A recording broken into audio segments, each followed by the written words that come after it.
Don't forget to subscribe to our channel and press the bell icon to get the latest updates of Aakar Foundation. Aakar Foundation. Hello guys, good morning. This is Rahul here and today we will start our session English. चलिए तो आज शुरू करते हैं हम tense से। तो tense में हम किन किन चीजों को स्टडी करने वाले हैं सबसे पहले देख लेते हैं। It's basic level here. सबसे पहले तो हम बेसिक लेवल से स्टार्ट करेंगे। इससे क्या होगा, जो बेसिक टेंस होते हैं, जैसे मैं आगे आपको साइड पे दिखा देता हूँ, स्ट्रक्चर वगैरह होते हैं सेंटेंस के, हम लोग स्टडी करेंगे ये भी। उसके बाद कंपेरेटिव एनालिसिस, जहाँ पे हम दो टेंस को साथ में लेके देखेंगे कि उन टेंस के बीच में क्या कंपैरिजन होता है। उसके बाद शॉर्टकट लेवल, इन सब चीजों को हम स्टडी करेंगे कुछ दिनों में। साथ में टेंस से रिलेटेड टॉपिक्स कौन कौन से होते हैं आप देखिए। सबसे पहले तो यहाँ पे लिखा है conditional sentences. Conditional sentences specially जो इफ से शुरू होते हैं।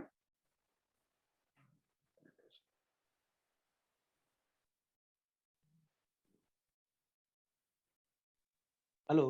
वो मत हाँ लीजिए, हाँ ड्रॉ के हाँ, लिए ये मत लीजिए क्योंकि इरेज आपको बार बार इरिटेटिंग होगा। आप सिर्फ पीपीटी का ले लीजिए। ठीक है। क्लोज कर दीजिए, इसको क्लोज कर दीजिए। हाँ, कंट्रोल टी दबाइए आप। कंट्रोल, ये मत लीजिए, ये जो है इस चीज को मत लीजिए, कंट्रोल टी दबाइए सर। Control P. हम्म, ठीक है।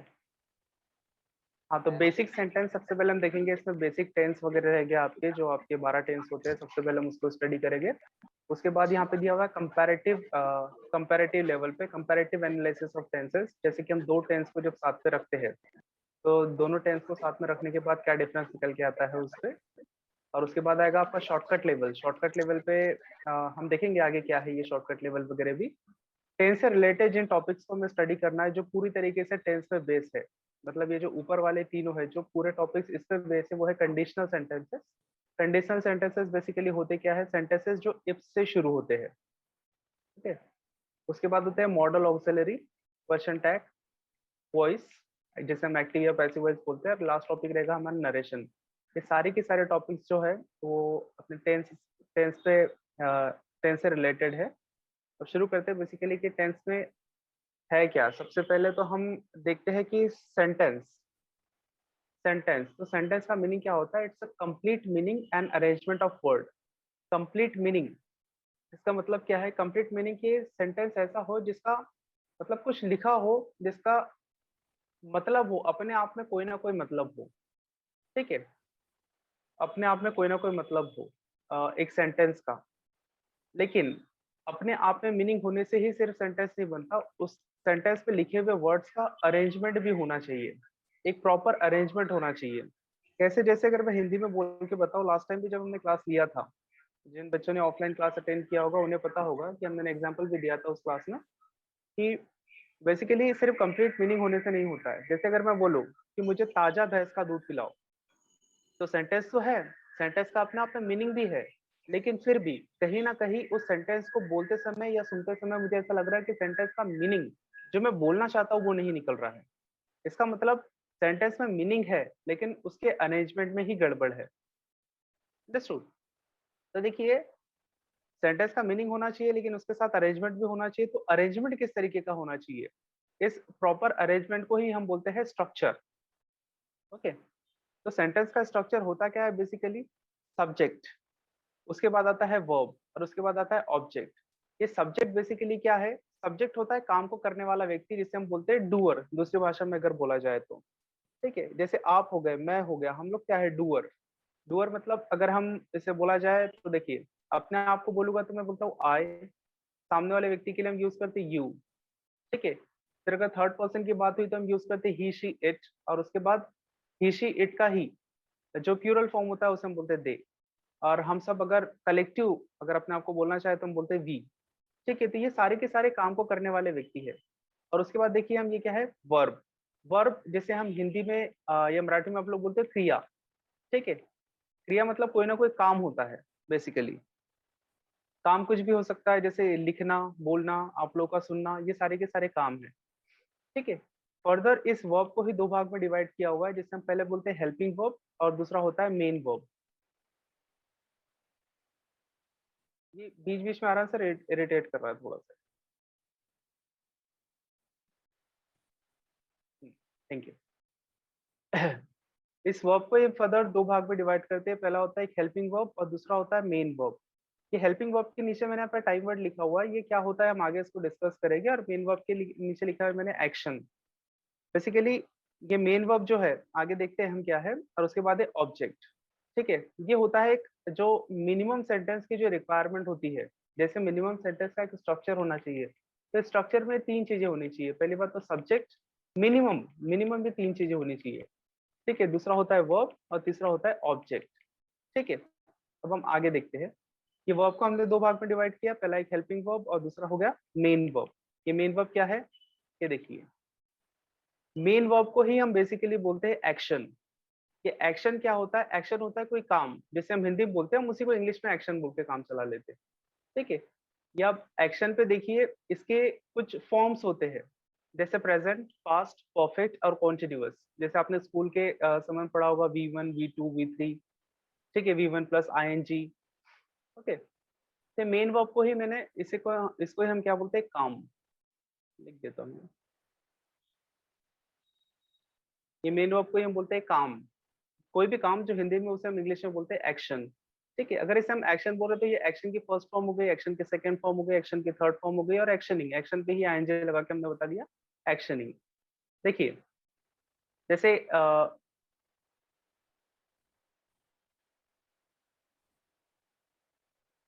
Hello,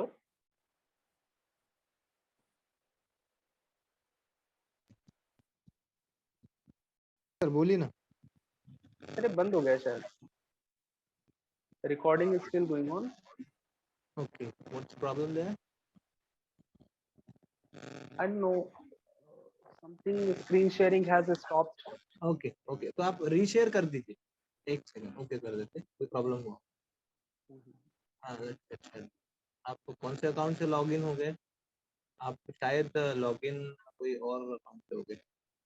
okay, late me late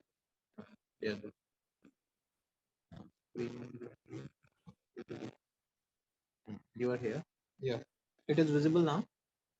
Make Yeah, it it's visible. slideshow. Okay, make it slide.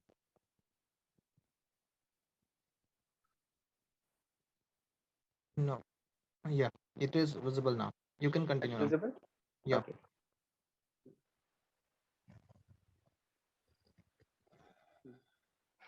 No, slideshow में थोड़ा सा प्रॉब्लम है। Enable editing पे क्लिक करो वहाँ पे। Enable editing. ये ऑप्शन कहाँ पे है? नहीं नहीं नहीं, आपने स्लाइड शो किया क्या वहाँ से? हाँ, या हाँ, स्लाइड शो एवरीथिंग इज कर दिया ना विजिबल। मैंने। ओके ओके, विजिबल है सब? हाँ हाँ हाँ, विजिबल है। ठीक है। Let me let me stop it once again. एक सेकंड, वो स्टॉप कर देते हैं। बैक जाते हैं।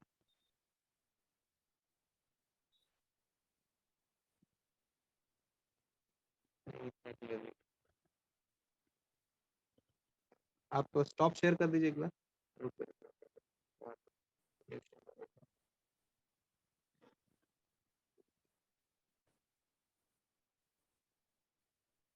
ये इधर है ना ऑप्शन, हाँ, कर दो स्टॉप शेयर, स्टॉप वीडियो। नहीं नहीं, स्टॉप शेयर कर देते हो।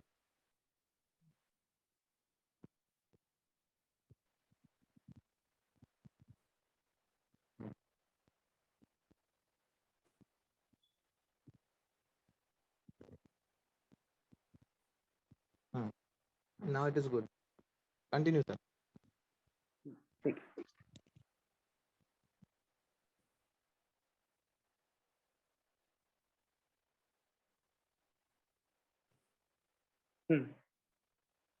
हम बात कर रहे थे मेन वर्ब की। मेन वर्ब बेसिकली होता क्या है, मेन वर्ब को हम एक्शन वर्ब बोलते हैं। जैसे हम कोई काम होता है, जैसे कोई काम हम हिंदी में होता है हम उसी को इंग्लिश में एक्शन बोलते हैं। जैसे जाना अपने आप में कोई ना कोई काम है, खाना अपने आप में कोई ना कोई काम है, मेरा यहाँ पे लिखना, आप लोगों का इस वीडियो को देखना, मेरा बोलना कोई ना कोई काम है। ये सारे के सारे काम जो हिंदी में हम उसी को इंग्लिश में एक्शन बोल के काम चला लेते हैं। ये भी एक मेन वर्ब को ही एक्शन बोला जाता है। जैसे आपने पढ़ा होगा स्कूल लेवल पे V1, V2, V3, V1 plus ING, और उसी के साथ ठीक है V1 प्लस SES जैसे हम बोलते हैं, तो उसी को हमने यहाँ पे बोला है एक्शन। ठीक है, अब यहाँ पे एक्शन बोल के हमने अगर काम चलाया तो हम V1, V2, V3 ना बोलते हैं, हम एक्शन की first form, action second form, action third form या एक्शन बोल के काम चला सकते हैं। जैसे देखो मैंने यहाँ पे एग्जाम्पल के तौर पे लिखा है गो। ठीक है। गो, एक्शन, गो क्या है, एक्शन है, कोई ना कोई काम है। ठीक है। एक्शंस भी लिखा है यहाँ पे, प्रेजेंट फॉर्म पे है तो गो का हो जाएगा गोज। पास्ट के लिए हमने लिखा है सेकंड फॉर्म, सेकंड फॉर्म गो की ही सेकंड फॉर्म होती है वेंट। ठीक है, इसी की थर्ड फॉर्म होगी गॉन, और एक्शनिंग फॉर्म होगी इसकी गोइंग। ठीक है। तो यहाँ पे हमने कुछ हेल्पिंग वर्ब का भी दिया हुआ है। देखिए यहाँ पे मैंने हेल्पिंग वर्ब को टाइम वर्ड लिखा हुआ है। ठीक है, इसको हम आगे समझते हैं कि हेल्पिंग वर्ब को यहाँ पे टाइम वर्ड क्यों लिखा हुआ है। देखिए, हेल्पिंग वर्ब को हमने टाइम वर्ड इसलिए लिखा हुआ है क्योंकि देखिए यहाँ पे हेल्पिंग, हाँ ये देखिए time word. Time word basically क्या है, टाइम वर्ड आपके जितने भी हेल्पिंग वर्ब्स होते हैं या आपके मॉडल्स होते हैं वो सारे के सारे क्या है, टाइम वर्ड ही एक तरीके के, क्योंकि सेंटेंस पे जब ये लगता है, जब ये हेल्पिंग वर्ब या आपके मॉडल्स जब भी सेंटेंस पे लगते हैं तो ये कुछ और नहीं बल्कि हमें समय का ज्ञान दिलाते हैं।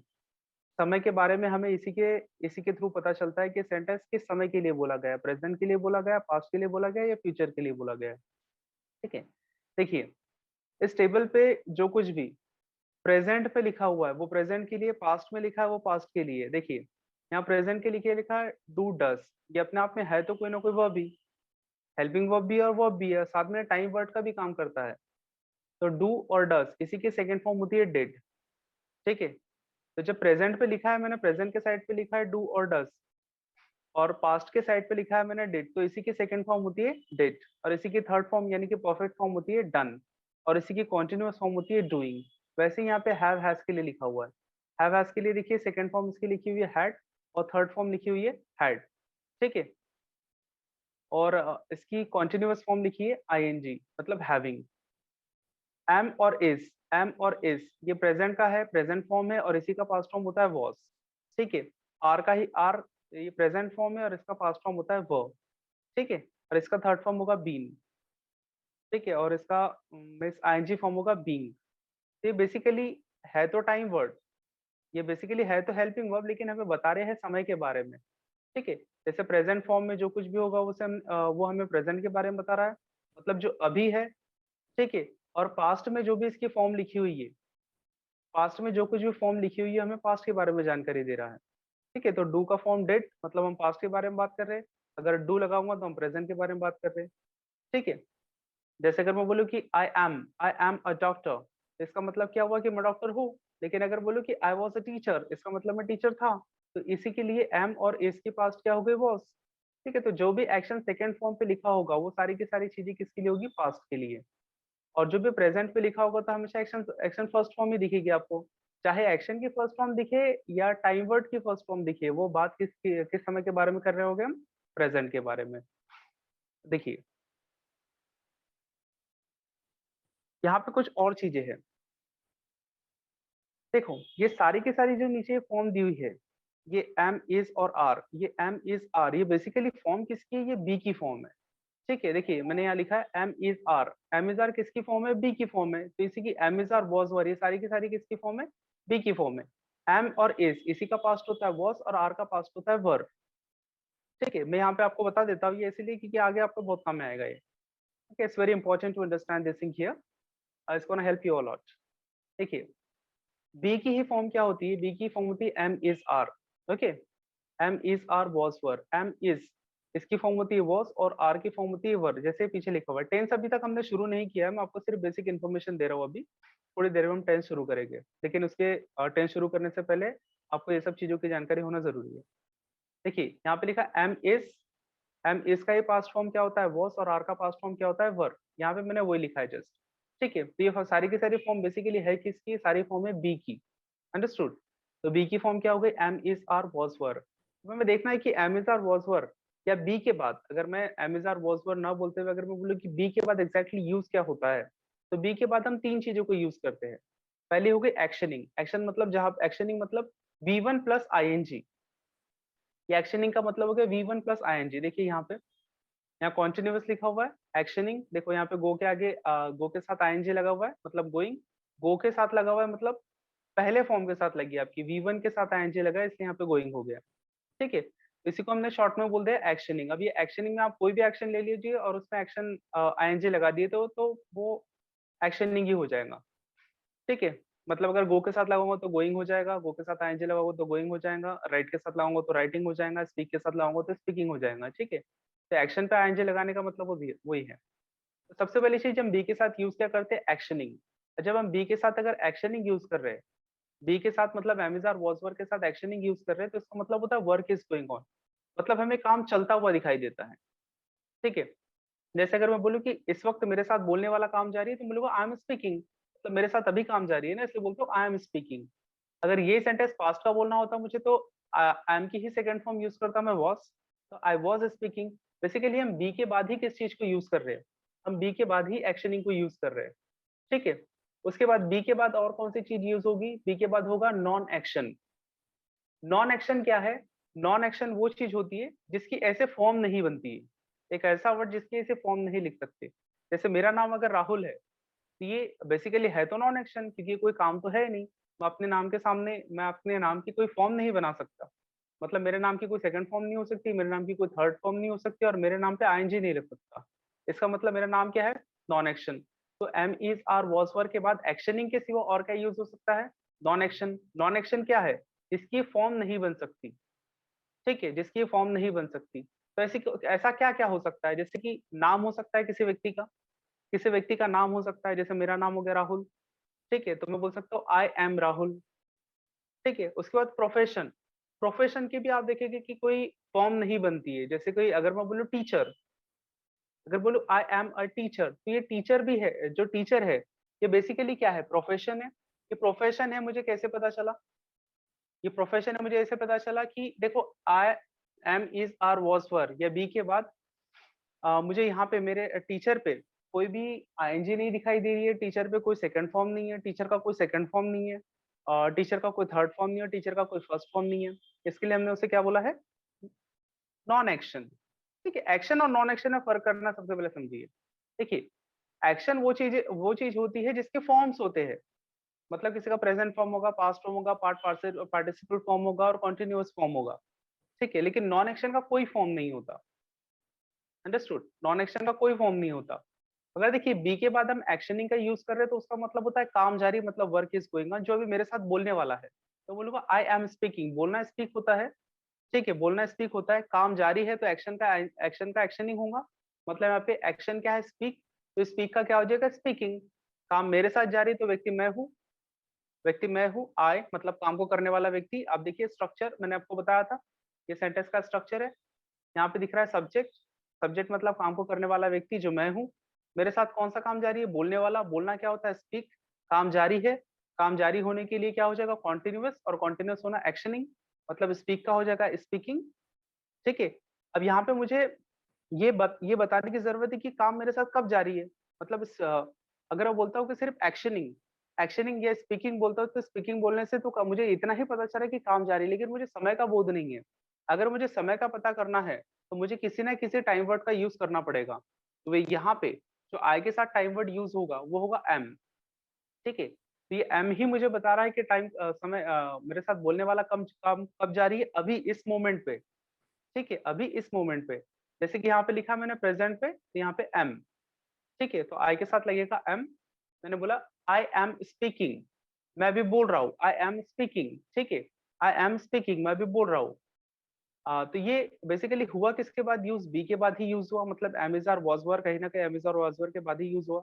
मुझे अभी अभी के लिए सेंटेंस बोलना था, इस वक्त के लिए जब मैं आपके सामने बैठा हूँ लाइव क्लास में, इसलिए मैंने बोला आई एम स्पीकिंग। अंडरस्टूड, अगर मुझे इसी चीज को पास्ट के लिए बोलना पड़ता तो बोलता आई वॉज स्पीकिंग। बेसिकली इसके बाद यूज क्या हो रहा है, बी के बाद जो सबसे पहली चीज यूज हो रही है वो क्या है,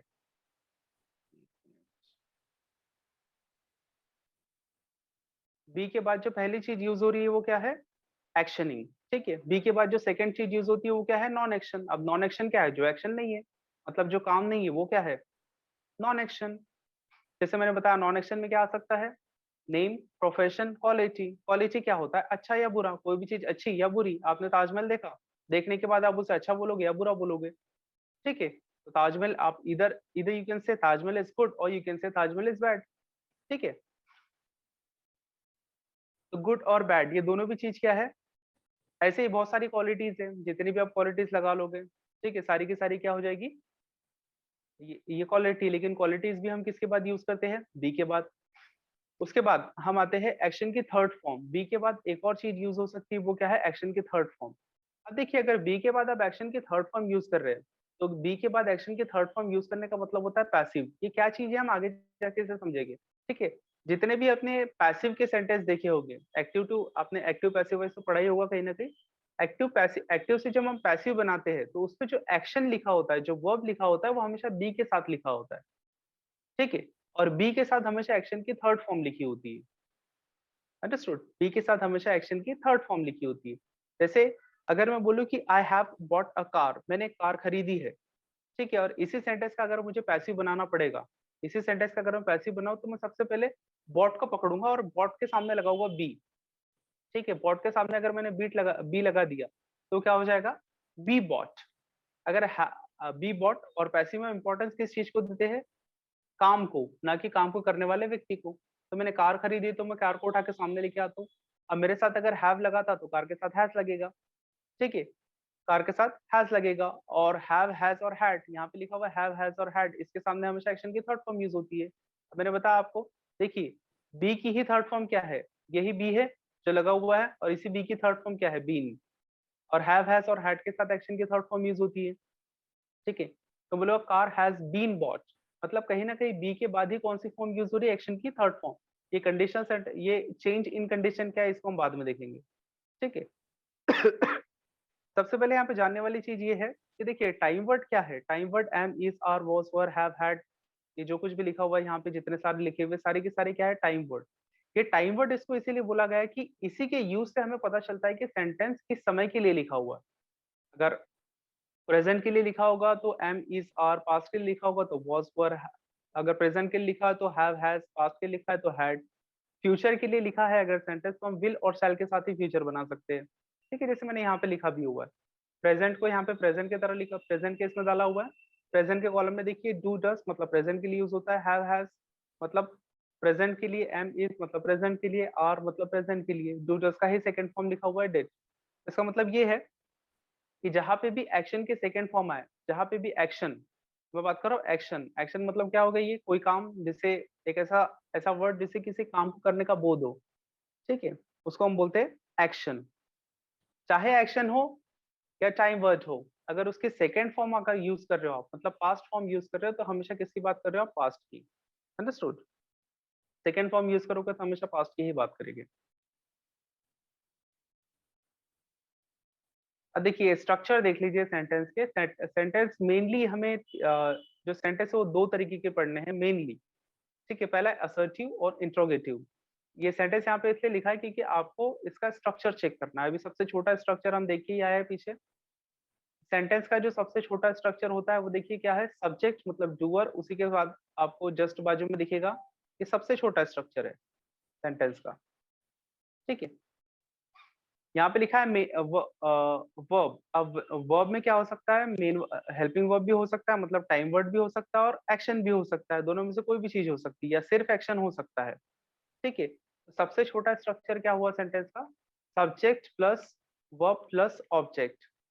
ठीक है, ये इसी तरीके से कोई भी सेंटेंस बन के चलेगा। अगर इस स्ट्रक्चर पे सेंटेंस नहीं लिखा है, तो सेंटेंस का मीनिंग होके भी उसकी अरेंजमेंट प्रॉपर नहीं है, तो उसका अर्थ कुछ और ही निकलेगा। ठीक है, जैसे एग्जाम्पल के तौर पे मैंने आपको बताया अभी थोड़ी देर पहले कि मुझे ताजी भैंस का दूध पिलाओ। अब सेंटेंस से मतलब तो निकल रहा है, लेकिन मैं जो बोलना चाहता हूँ उसका अर्थ कुछ और ही है।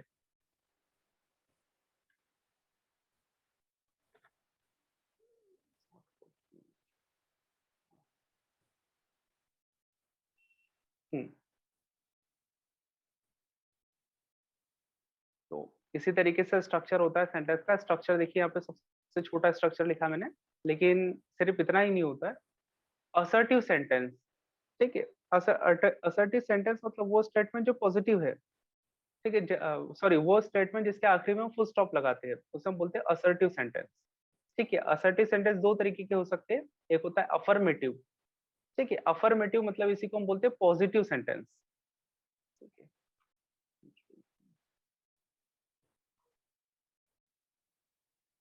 सर पेन वर्क नहीं कर रहा है। कंट्रोल पी दबाइए, कंट्रोल पी। दबाया नहीं हो रहा है कुछ। वहां पे क्लिक करिए ना, स्लाइड पे पहले क्लिक करिए, स्ट्रक्चर पे। हाँ, अभी अभी अभी दबाइए कंट्रोल पी, कंट्रोल पी। नहीं हो रहा है। तो यहाँ से ले लीजिए, नीचे जाके ये यहाँ पे एकदम आकार फाउंडेशन वहाँ पे है ना, वहाँ पे पेन है, ये आकार फाउंडेशन के बाजू में। हाँ वहाँ पे वही, हाँ वहाँ से ले लीजिए। Laser pointer. वहाँ पे पेन एक्टिवेट नहीं हो रहा, वो एनेबल एडिटिंग करना पड़ेगा। ठीक है कोई इशू नहीं। हम्म तो मैंने आपको बताया जैसे सेंटेंस सिर्फ कॉम्बिनेशन ऑफ वर्ड्स नहीं होने चाहिए, कॉम्बिनेशन ऑफ वर्ड्स एक प्रॉपर ऑर्डर में अरेंज भी होना चाहिए, जिसे हम अरेंजमेंट ऑफ वर्ड बोलते हैं, और उसी को हम मतलब एक सिंपल भाषा में स्ट्रक्चर बोल के काम चलाते हैं। बेसिकली छोटा सा स्ट्रक्चर सेंटेंस का इस तरीके से होगा कुछ, ये भी काम नहीं कर रहा है। नहीं सर, वो हाइलाइटर के तौर पे काम करेगा। आपको लिखना है ना, एक सेकंड अपना जूम का ले लीजिए, जूम का पेंटिंग, जूम का ठीक वो है, स्क्रीन पे आ रहा है ना, जूम का ले लीजिए। ये एनोटेशन पे। हाँ हाँ animation।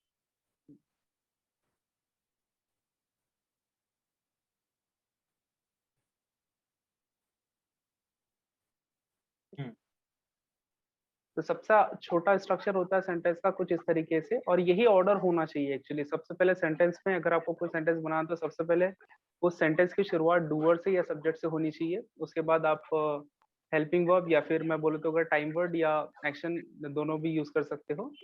सबसे छोटा अगर सेंटेंस देखें तो सबसे पहले हम असर्टिव सेंटेंस के बारे में जानकारी ले लेते हैं। असर्टिव सेंटेंस वो होते हैं जिस सेंटेंस के आखिरी में फुल स्टॉप लगते हैं बेसिकली देखते हैं। तो ऐसे दो तरीके के सेंटेंस होते हैं, एक अफर्मेटिव, अफर्मेटिव मतलब एक पॉजिटिव स्टेटमेंट होती है, मतलब जो सेंटेंस पॉजिटिव हो या जिस सेंटेंस में नॉट नहीं हो उसको हम बोलते हैं अफर्मेटिव सेंटेंस। अब इसका भी स्ट्रक्चर देख लो, जो ऊपर लिखा है बिल्कुल वैसा स्ट्रक्चर है, सिर्फ यहाँ पे मैंने हेल्पिंग वर्ब लिख दिया मेन वर्ब को। ठीक है, वर्ब की जगह पे यहाँ पे हमने इसे तोड़ के लिख दिया हेल्पिंग वर्ब और मेन वर्ब, मतलब इसी को हमने, इसको हम बोलते हैं टाइम वर्ड और इसको हम बोलते हैं एक्शन वर्ब। ठीक है, आप यहाँ पे देख लीजिए पीछे।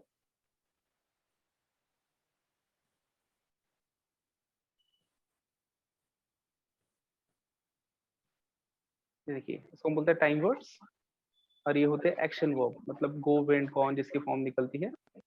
ठीक है, ये देखिए।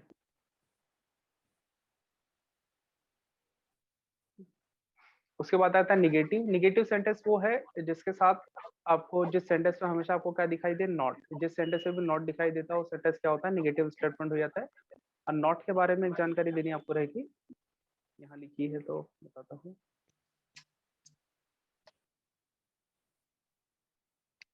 छोटी छोटी चीजें आपको ध्यान देना है।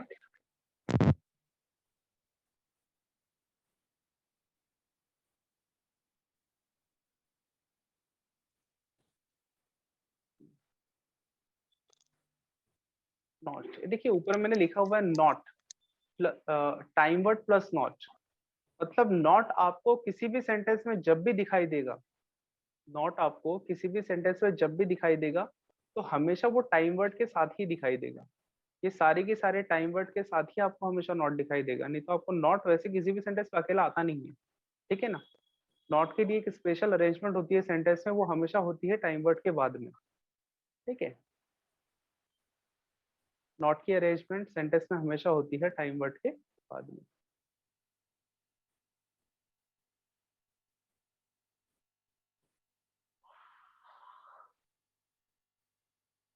हम्म।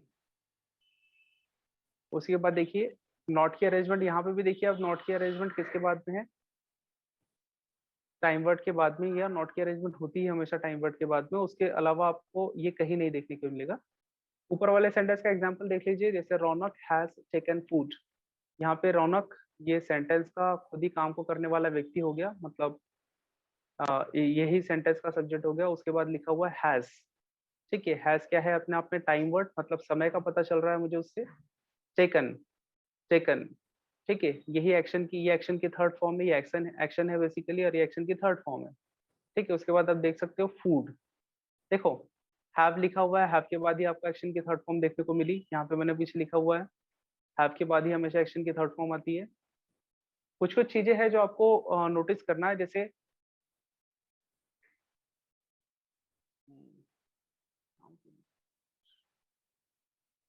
स्लाइड चेंज हो गई होगी।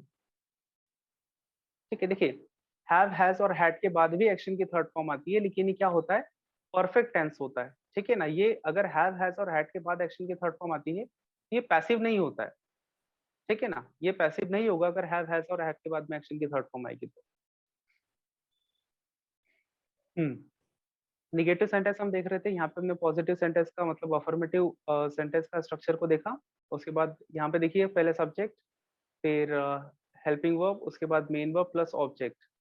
फिर यहाँ पे नीचे देखिए निगेटिव सेंटेंस। निगेटिव सेंटेंस में देखिए, निगेटिव सेंटेंस में आपको सेंटेंस में हमेशा नॉट दिखाई देगा, जो कभी भी अकेला नहीं लिखा जाता है। नॉट हमेशा ही आता है आपके हेल्पिंग वर्ब के साथ। ठीक है, जैसे फॉर एग्जांपल नीचे पे सेंटेंस लिखा हुआ है, Raunak has not taken a food. इसी सेंटेंस को मैंने निगेटिव बनाया और इसी सेंटेंस को निगेटिव बनाने के लिए मैंने नॉट का यूज किया है।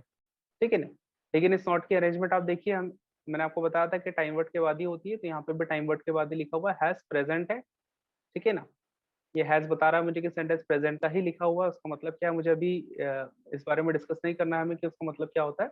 लेकिन यहाँ पे हैज लिखा हुआ है और हैज के बाद एक्शन की थर्ड फॉर्म है। ठीक है ना, तो मतलब ये टाइम वर्ड है। अगर ये टाइम वर्ड है तो इसी के बाद नॉट की अरेंजमेंट होगी, देख लीजिए। उसके बाद होता है इंट्रोगेटिव। इंट्रोगेटिव सेंटेंस का मतलब क्या होता है, क्वेश्चन। जब आप किसी से सवाल पूछते हो तो उसी को हम बोलते हैं इंट्रोगेटिव सेंटेंस। जैसे आपने हमेशा टीवी सीरियल्स या टीवी में देखा होगा, मूवीज वगैरह में, कि जब भी पुलिस किसी क्रिमिनल को पकड़ती है उससे क्या करती है, इंटरोगेट करती है, इंटरोगेशन करती है उससे। ठीक है, तो ये इंटरोगेटिव का मतलब क्या होता है, बेसिकली क्वेश्चन पूछना किसी से। तो interrogative starts with either time word और क्वेश्चन वर्ड। लिखा हुआ है इंट्रोगेटिव सेंटेंस, जो भी क्वेश्चन पूछते हो आप, या तो वो टाइम वर्ड से शुरू होगा, जिसे हम हेल्पिंग वर्ब बोलते हैं। टाइम वर्ड से शुरू होगा मतलब या तो इससे शुरू होगा या क्वेश्चन वर्ड से शुरू होगा। टाइम वर्ड से या तो क्वेश्चन वर्ड से। जब भी आप क्वेश्चन किसी से पूछते हो तो क्वेश्चन बेसिकली किससे शुरू होता है, टाइम वर्ड से। ठीक है ना, टाइम वर्ड से शुरू होगा या तो फिर किससे शुरू होगा, क्वेश्चन वर्ड से शुरू होगा। क्वेश्चन वर्ड क्या है, ये डब्ल्यू एच क्वेश्चन हम जैसे बोलते हैं ना, व्हाट, व्हेन, हाउ। ठीक है, सारे के सारे क्या है, क्वेश्चन वर्ड से। तो देखिए इंटरोगेटिव सेंटेंस दो तरीके के होते हैं बेसिकली। एक होता है क्लोज एंडेड और एक होता है open ended. Close ended sentence, close ended question वो होते हैं जिसका जो आंसर होता है सिर्फ यस या नो पे होता है। ठीक है, जिसका आंसर सिर्फ यस और नो पे होता है। ऐसा सेंटेंस जिसका आंसर सिर्फ यस या नो से हो, उसे हम बोलते हैं क्लोज एंडेड। और क्लोज एंडेड सेंटेंस का स्ट्रक्चर देख लीजिए, यहाँ पे मैंने डेफिनेशन पे लिखा हुआ है ऊपर, मतलब एक नोट बना के, starts with either time word. अगर टाइम वर्ड से शुरू हो रहा है, यहाँ पे देखिए सेंटेंस टाइम वर्ड से ही शुरू हो रहा है। क्लोज एंडेड सेंटेंस हमेशा टाइम वर्ड से ही शुरू होता है। ठीक है, तो यहाँ पे क्वेश्चन टाइम वर्ड से ही शुरू हुआ है। देखिए स्ट्रक्चर इसका, हैव मतलब हेल्पिंग वर्ब, उसके बाद सीधा दिख रहा हुआ है आपका सब्जेक्ट, और उसके बाद मेन वर्ब, और उसके बाद ऑब्जेक्ट। इसी का एग्जांपल नीचे लिखा हुआ है, हैज रौनक टेकन फूड। इसी सेंटेंस का मैंने क्वेश्चन बनाया, हैज रौनक टेकन फूड, क्या रौनक ने खाना खाया है। ठीक है, तो यहाँ पे ये शुरू बेसिकली किससे हो रहा है, टाइम वर्ड से शुरू हो रहा है या हेल्पिंग वर्ब से शुरू हो रहा है। इसका आंसर, इस सेंटेंस का आंसर आप हाँ या ना में ही दे सकते हो।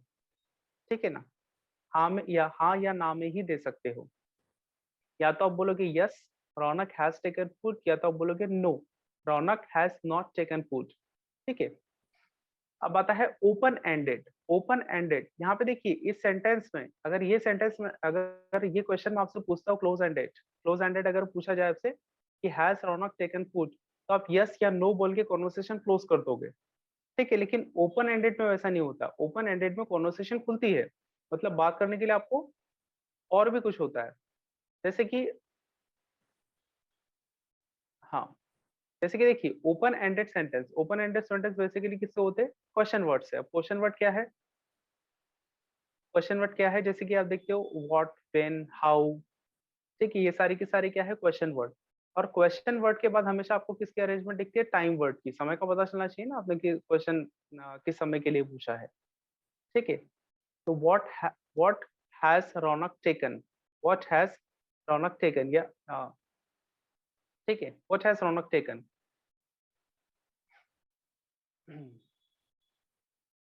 तो यहाँ पे इस सेंटेंस पे आप ये नहीं बोलोगे, इस सेंटेंस में आप यस या नो नहीं बोलोगे, इस सेंटेंस में आपको बताना पड़ेगा कि उसने क्या खाया है।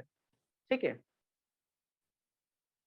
तो ये हो गया आपका क्लोज एंडेड सेंटेंस, ये हो गया आपका ओपन एंडेड सेंटेंस। दो तरीके के हमने इंट्रोगेटिव सेंटेंस देखे, पहला देखा क्लोज एंडेड जिसका आंसर यस या नो होता है, मतलब यस या नो बोल के आप कॉन्वर्सेशन को खत्म कर देते हो, उसके बाद हम देखेंगे।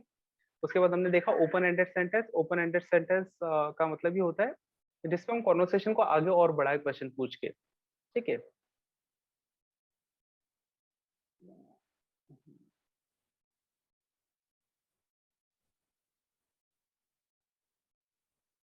यहाँ देखिए टेंस, अब हम आते हैं टेंस में। ये सारी की सारी चीजें थी आपकी बेसिक इन्फॉर्मेशन, फिर टेंस के बारे में अगर बात की जाए तो अब टेंस में आते। टेंस बेसिकली होता क्या है, time of action, time of action. ठीक है, टेंस बेसिकली क्या होता है, टाइम ऑफ एक्शन, मतलब जिस समय पे हमें चेंज का पता चलता है, जिस समय पे हमें चेंज का पता चलता है उसी को हम बोलते हैं टेंस। मेरे बोलने का मतलब ये है कि time is a something, time is something which is constantly changing.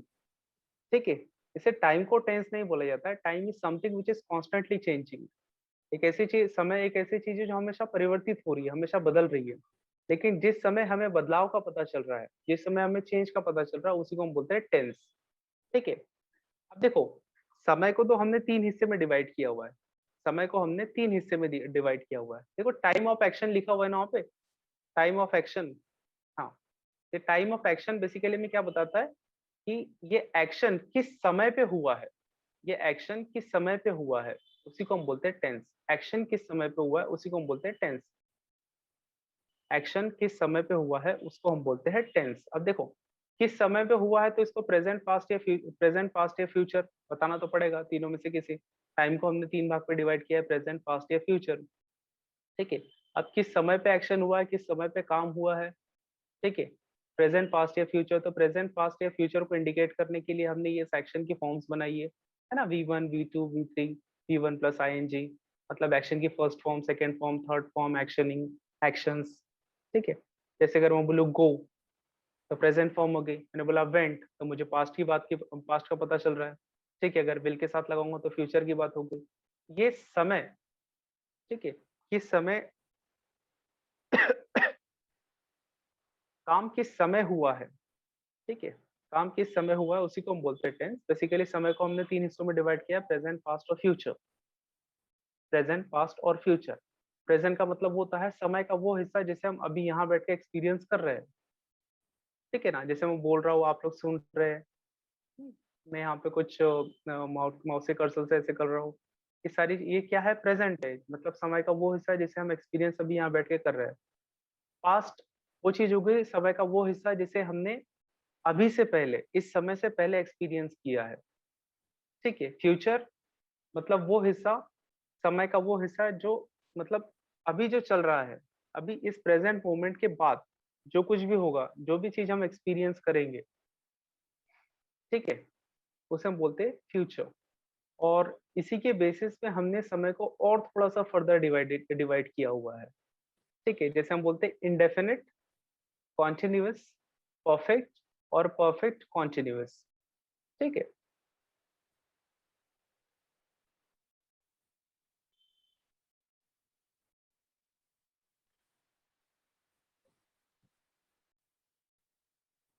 Hello, हाँ सर। हाँ हाँ आवाज आ रही है सर, हाँ हाँ, everything is proper. Everything is perfect. हाँ हाँ, परफेक्ट। देखिए इसी को हमने फर्दर डिवाइड किया है और चार समय पे, ये भी समय के ही बेसिकली कोई ना कोई हिस्से है, इंडेफिनिट, कॉन्टिन्यूअस, परफेक्ट और परफेक्ट कॉन्टिन्यूअस। क्या होता है हम इसे आगे स्टडी जरूर करेंगे। देखिए जहां पे भी इनडेफिनेट शब्द आता है, इनडेफिनेट शब्द आता है, इसका मतलब हमें समय की प्रॉपर जानकारी नहीं होती है उसमें, इनडेफिनेट समय पे कि काम कब हुआ है। जब अभी हम आगे टेंस देखेंगे ना तब मैं आपको बताऊंगा इसमें बेसिकली क्या लॉजिक है इनडेफिनेट। लेकिन जहां पे भी इनडेफिनेट आया तो हमेशा वहां पे एक्शन की फर्स्ट फॉर्म यूज होगी, मतलब V1, या V1 के साथ अगर देखो एक्शन की फर्स्ट फॉर्म यूज हो रही है, अगर एक्शन की फर्स्ट फॉर्म यूज हो रही है, एक्शन की फर्स्ट फॉर्म यूज हो रही है तो वो क्या है, बेसिकली प्रेजेंट। ठीक है ना, और एक्शन पे अगर आप एस या ईएस लगा दोगे, एक्शंस बना दोगे, तो भी वो क्या है, प्रेजेंट ही रहेगा, क्योंकि एक्शन की बेसिकली है क्या, फर्स्ट फॉर्म ही तो है। ठीक है है तो एक्शन की फर्स्ट फॉर्म ही। और उसके बाद action second form, action second form indefinite में क्या होगा, इंडेफिनेट में क्या होगा, इसका स्ट्रक्चर मैं अगर आपको बता सकता हूँ तो देखिए, इंडेफिनेट का स्ट्रक्चर हमेशा कैसा होता है, इंडेफिनेट का स्ट्रक्चर हमेशा कैसा होता है, आपको यहाँ पे सिर्फ और सिर्फ सब्जेक्ट देखने को मिलेगा, सब्जेक्ट के बाद वर्ब, और उसी के ठीक बाद आपको देखने को मिलेगा ऑब्जेक्ट। यही होगा इसका स्ट्रक्चर, इंडेफिनेट का स्ट्रक्चर ऐसा ही होता है। ठीक है, इंडेफिनेट का स्ट्रक्चर हमेशा ऐसा ही रहेगा। देखिए V1, V1 के साथ SES और V2। उसके बाद आ जाते हैं हम कॉन्टिन्यूअस पे। कॉन्टिन्यूअस का मतलब क्या है, जो चल रहा है। कॉन्टिन्यूअस का मतलब है जो चल रहा है, मतलब V1 पे आपने क्या लगा दिया, ING। यहाँ पे आपने देखा जैसे टेबल पे कॉन्टिन्यूअस यहाँ लिखा हुआ है, कॉन्टिन्यूअस देखिए कॉन्टिन्यूअस लिखा हुआ है, इसी को हमने एक्शनिंग बोल के काम चलाया, क्योंकि हमने वर्ब को ही क्या बोल दिया, एक्शन बोल दिया। ठीक है, जैसे इसी को अगर मैं गो को बोलूँ तो गो में ING लगा के हमने बना दिया गोइंग, कम में ING लगा के हमने बना दिया कमिंग, मतलब something which is going on, जो प्रोग्रेस में है। परफेक्ट, ठीक है, परफेक्ट, परफेक्ट, परफेक्ट शब्द जहां पे भी आएगा वहां पे आपको V3 दिखाई देगा, मतलब एक्शन की थर्ड फॉर्म दिखाई देगी। परफेक्ट शब्द जहां पे भी आएगा वहां पे आपको एक्शन की थर्ड फॉर्म दिखाई देगी। और यहाँ पे मैंने आपको बताया कि एक्शन की थर्ड फॉर्म हम दो जगह यूज करते हैं, एक तो बी के बाद, और एक्शन की थर्ड फॉर्म हम यूज करते हैं हैव, हैज और हैड के बाद। अगर आपने बी के बाद यूज किए तो पैसिव चला जाएगा, जिसकी बात हम अभी कर नहीं रहे, तो हम किसकी बात करें, हैव, हैज और हैड के बाद। ठीक है ना, एक्शन की थर्ड फॉर्म हमेशा हैव, हैज और हैड के बाद ही आएगी। अब नीचे देखिए परफेक्ट कॉन्टिन्यूअस, परफेक्ट कॉन्टिन्यूअस, ये बेसिकली कोई एक टेंस नहीं है, इसे दो टेंस को मिला के बनाया हुआ टेंस है, परफेक्ट कॉन्टिन्यूअस।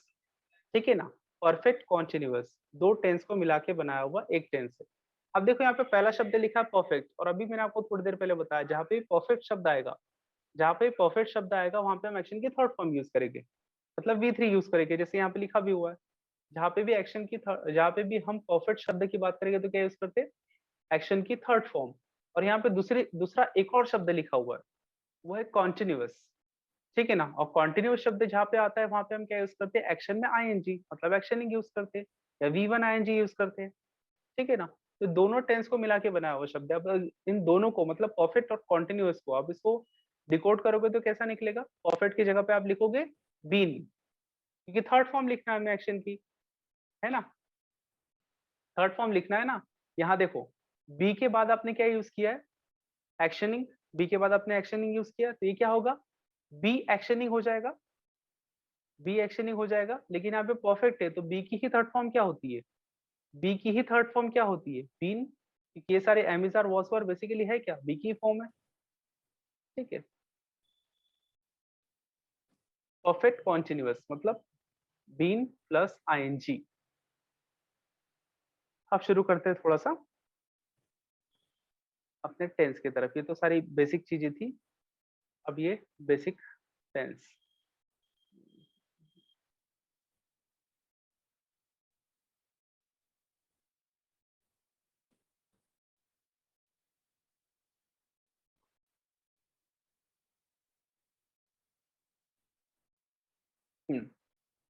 देखिए अब लिखा है प्रेजेंट इंडेफिनिट, प्रेजेंट इंडेफिनिट। अब इसको थोड़ा सा डिकोड करते हुए चलो, प्रेजेंट इंडेफिनिट लिखा हुआ है, प्रेजेंट इंडेफिनिट। आपको ये रटना नहीं है, जो भी मैंने ऊपर लिखा है ना अफर्मेटिव के सामने, ये एक्शन, एक्शन, ऑब्जेक्ट वगैरह, इसको रटना नहीं है, इसको जब बस ये ऊपर जो लिखा हुआ है ना इसी को डिकोड करो। अब लिखा है प्रेजेंट, अब थोड़ी देर मैंने पहले ही बताया आपको, थोड़ा माउस, कि यहाँ पे जो कुछ भी लिखा रहेगा वो सारी की सारी चीजें प्रेजेंट है। ठीक है ना, यहाँ जो कुछ भी लिखा हुआ है ये सारी की सारी चीजें क्या है, प्रेजेंट है।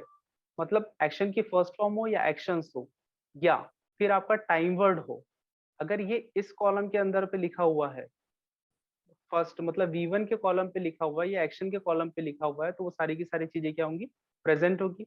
अगर ये V2 के कॉलम पे लिखा हुआ है, मतलब एक्शन सेकेंड फॉर्म के कॉलम पे लिखा है, तो सारी की सारी चीजें क्या होगी, पास्ट होगी। अगर ये थर्ड वाले इस पे लिखा हुआ है, मतलब परफेक्ट वाले एक्शन थर्ड फॉर्म पे लिखा हुआ है, तो ये पास्ट पार्टिसिपल होगा। अगर ये कॉन्टिन्यूअस वाले इस पे लिखा हुआ है, मतलब ING लगा हुआ है, तो वो क्या होगा, कॉन्टिन्यूअस। अब इसी चीज को हमें डिकोड करके जो आपने वहां पे ये फॉर्मूला दिखा है ना, इसको रटने की जरूरत नहीं बिल्कुल ना, आप यहाँ पे खुद ही बना सकते हो इसे। यहाँ पे देखो क्या लिखा है, प्रेजेंट। अब प्रेजेंट लिखा है, प्रेजेंट शब्द है तो मतलब एक्शन की फर्स्ट फॉर्म ही होगी कहीं ना कहीं। अगर एक्शन की फर्स्ट फॉर्म होगी तो स्पेशल वर्ड मतलब टाइम वर्ड की भी फर्स्ट फॉर्म ही होगी। और उसके बाद लिखा है इनडेफिनेट, ठीक है ना, क्या लिखा है, इनडेफिनेट। तो देखिए यहाँ लिखा है इनडेफिनेट मतलब फर्स्ट फॉर्म, ठीक है। सेकंड तो हो नहीं सकती, अगर सेकंड सेकंड फॉर्म मैंने जहाँ पे भी लगा दी हो तो वो क्या हो गया, पास्ट हो गया। अब देखो प्रेजेंट लिखा हुआ है तो फर्स्ट फॉर्म ही यूज कर सकता हूँ, फर्स्ट फॉर्म ही यूज कर सकता हूँ। ये देखिए जैसे सिंगुलर सब्जेक्ट है, अगर सिंगुलर सब्जेक्ट है, यहाँ पे सिर्फ कंफ्यूजन इतना है कि आपको एक्शन यूज करना है या एक्शंस यूज करना है, बस इतना ही कंफ्यूजन, बाकी कुछ नहीं। वो भी कंफ्यूजन दूर कर देते अगर सिंगुलर सब्जेक्ट है। सिंगुलर सब्जेक्ट बेसिकली कौन होते हैं, ही शी और इट और एनी अदर नेम, जैसे किसी का भी नाम हो गया किसी व्यक्ति का। Singular subject he she it, अगर इसके साथ आपको अगर एक्शन यूज करना है तो एक्शन में एस और ई एस का साउंड हो जाता है, ठीक है। एस ई एस का साउंड होके वो हो जाता है एक्शंस, ठीक है। मतलब अगर आप ही शी इट के बाद प्रेजेंट इंडेफिनिट में एक्शन को यूज करोगे ही शी इट के साथ तो वो हो जाएगा एक्शंस। मतलब अगर गो यूज करते हो तो गोस हो जाएगा, मेक यूज करते हो तो मेक्स हो जाएगा, टेक यूज करते हो तो टेक्स हो जाएगा, ठीक है। वैसे प्यूरल सब्जेक्ट में तो कोई दिक्कत है ही नहीं। प्यूरल सब्जेक्ट्स कौन से, आई दे वी, ये सारे के सारे क्या है, प्यूरल सब्जेक्ट है, ठीक है। इसके साथ अगर आप एक्शन को यूज करना चाहोगे तो आप एक्शन को जैसे के वैसे रखते हो, जैसे यहाँ पे गो, मेक, ठीक है, एंड टेक। आप इस इन सेंटेंस को आप जोड़ के देखो, he goes to college, she goes to college, ठीक है। It takes time, she takes time, he takes time, ऐसे हो जाएगा। क्योंकि हम बात किसी कर रहे हैं प्रेजेंट इंडेफिनिट की, जहाँ पे एक्शन की फर्स्ट फॉर्म यूज करी जाती है, क्योंकि है ही अपने आप में क्या, प्रेजेंट। अगर प्रेजेंट है तो फर्स्ट कॉलम की चीजें यूज करेंगे हम। अब फर्स्ट कॉलम कौन सा आपको पता है, फिर से बता देता हूँ। ये देखिए इसका फर्स्ट कॉलम, ठीक है। यहाँ पे लिखा भी है मैंने गो एक्शन। कोई भी काम जो हिंदी में इंग्लिश में क्या है, एक्शन। जैसे अगर गो जाना होता है, गो, ये गो भी क्या है, कोई ना कोई काम ही है, तो एक्शन हो गया। गोज मतलब इसी पे एस और एस लगा के हमने इसे गोज बना दिया, ठीक है। ये हो गया प्रेजेंट इंडेफिनिट। ये प्रेजेंट इंडेफिनिट का कौन सा सेंटेंस है पहले देख लो। अफर्मेटिव सेंटेंस है, मतलब वो सेंटेंस जहाँ पे क्या लगता है, फुल स्टॉप, ठीक है। अफर्मेटिव सेंटेंस मतलब सभी की टेंस के हमें तीन तीन सेंटेंस देखना है। अब उसके बाद हो गया, उसके बाद आप देखते हैं इंटरोगेटिव सेंटेंस, उसी के बाद हो गया इंटरोगेटिव सेंटेंस। इंटरोगेटिव सेंटेंस मैंने आपको थोड़ी देर पहले ही बताया, इंटरोगेटिव सेंटेंस दो तरीके के होते हैं, ठीक है। इंटरोगेटिव सेंटेंस दो तरीके के होते हैं। यहाँ पे देखो इंटरोगेटिव सेंटेंस दो तरीके के लिखे हुए, close ended, open ended. Interrogative sentence which starts with time word, इधर टाइम वर्ड और क्वेश्चन वर्ड, टाइम वर्ड या क्वेश्चन वर्ड से शुरू होते हैं इंटरोगेटिव सेंटेंस, ठीक है। अब टाइम वर्ड भी देख लो एक और बार फिर से, am, is, are, was, were, have, has, had, ये इतने के सारे लिखे, सारे के सारे टाइम वर्ड है। मतलब अगर आपको इंटरोगेटिव सेंटेंस बनाना है तो उस सेंटेंस की शुरुआत हमेशा किसकी होंगी, टाइम वर्ड से या तो फिर क्वेश्चन वर्ड से। अब देखिए यहाँ पे क्वेश्चन वर्ड तो है नहीं यहाँ पे हमें सिंपली इंटरोगेटिव सेंटेंस बनाना, तो उसका स्ट्रक्चर देख लो। सबसे पहले वहां पे आएगा टाइम वर्ड, जहाँ हेल्पिंग वर्ब लिखा है उसी की जगह हम टाइम वर्ड बोलेंगे उसे, ठीक है। उसके जस्ट बाद में लिखा है सब्जेक्ट या डूअर, मतलब काम को करने वाला व्यक्ति। उसके बाद एक्शन या एक्शंस, एक्शन या एक्शंस क्या लॉजिक है वो नीचे आपको समझ में आएगा अभी। और फिर उसके बाद में ऑब्जेक्ट। अब देखिए आपको तीन सेंटेंस छोड़ के बाकी सारे सेंटेंस में आपको टाइम वर्ड वहीं पे ऑलरेडी दिया होगा, सिर्फ तीन सेंटेंस छोड़ के। अब ये तीन सेंटेंस कौन से हैं, ये तीन सेंटेंस ये वाले इंडेफिनिट, ठीक है। ये तीन सेंटेंस कौन से, इंडेफिनिट वाले। कौन सा indefinite, present indefinite, present indefinite और एक है पास्ट इंडेफिनिट।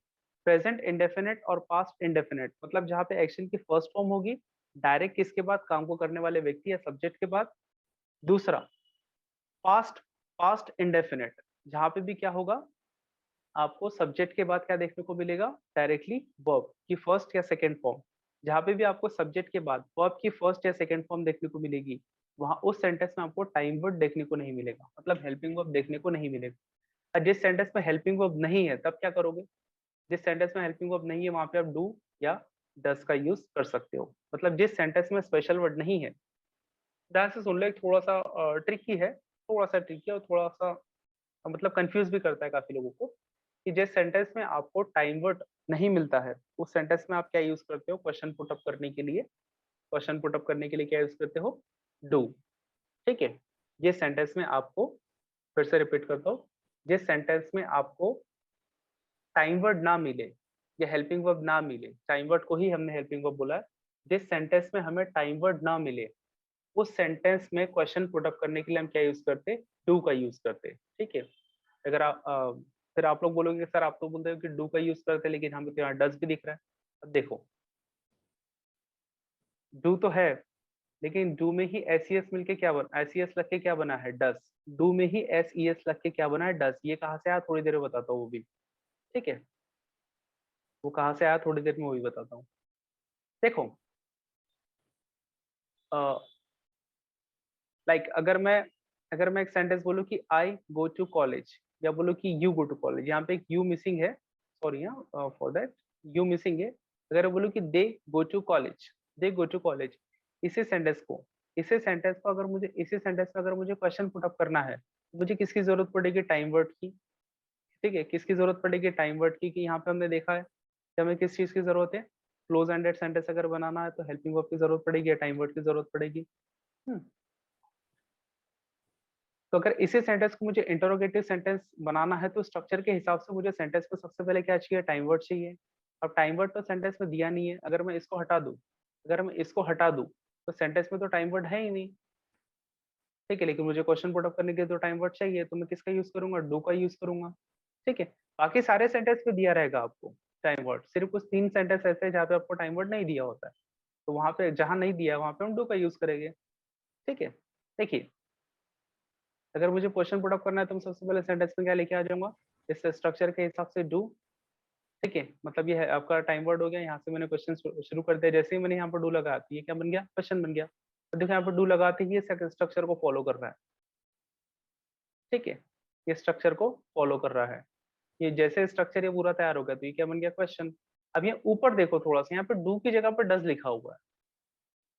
ठीक है ना, यहाँ पे डू की जगह पे डज लिखा हुआ है, डू की जगह पे डज लिखा हुआ है। देखिए अगर अब सिंगुलर सब्जेक्ट में जाए मतलब ही शी इट के बाद अगर आपको एक्शन की फर्स्ट फॉर्म यूज करना है तो उसमें एस के ई एस आता है तो एक्शंस बन जाता है।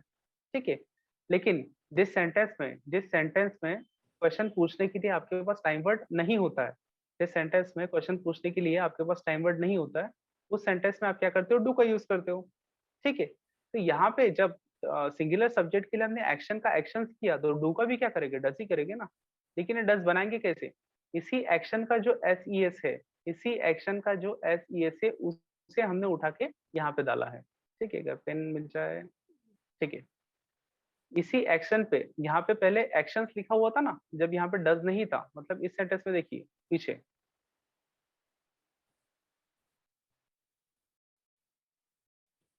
यहाँ पीछे देखिए,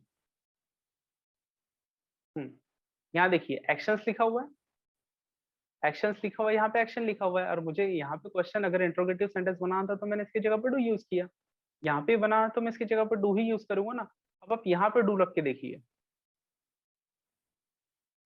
ठीक है, यहाँ पे मैं डू रखता हूँ और इसे बना देता हूँ क्वेश्चन, यहाँ पे भी मैं डू रखता हूँ और इसे बनाता हूँ क्वेश्चन। ठीक है, तो अगर लॉजिक से देखे तो दोनों सेंटेंस अभी भी सही हुए, लॉजिक से देखे तो दोनों सेंटेंस अभी भी सही हुए, लेकिन ग्रामेटिकली रॉन्ग हो जाएगा। मैं क्या करता हूँ, यहाँ का एस उठाता हूँ और इसमें डाल देता हूँ, ये क्या बन जाता है, डज। अगर ये डज बन गया तो यहाँ पे एस नहीं रहेगा, सिंपल, वही वहां पे लिखा हुआ है।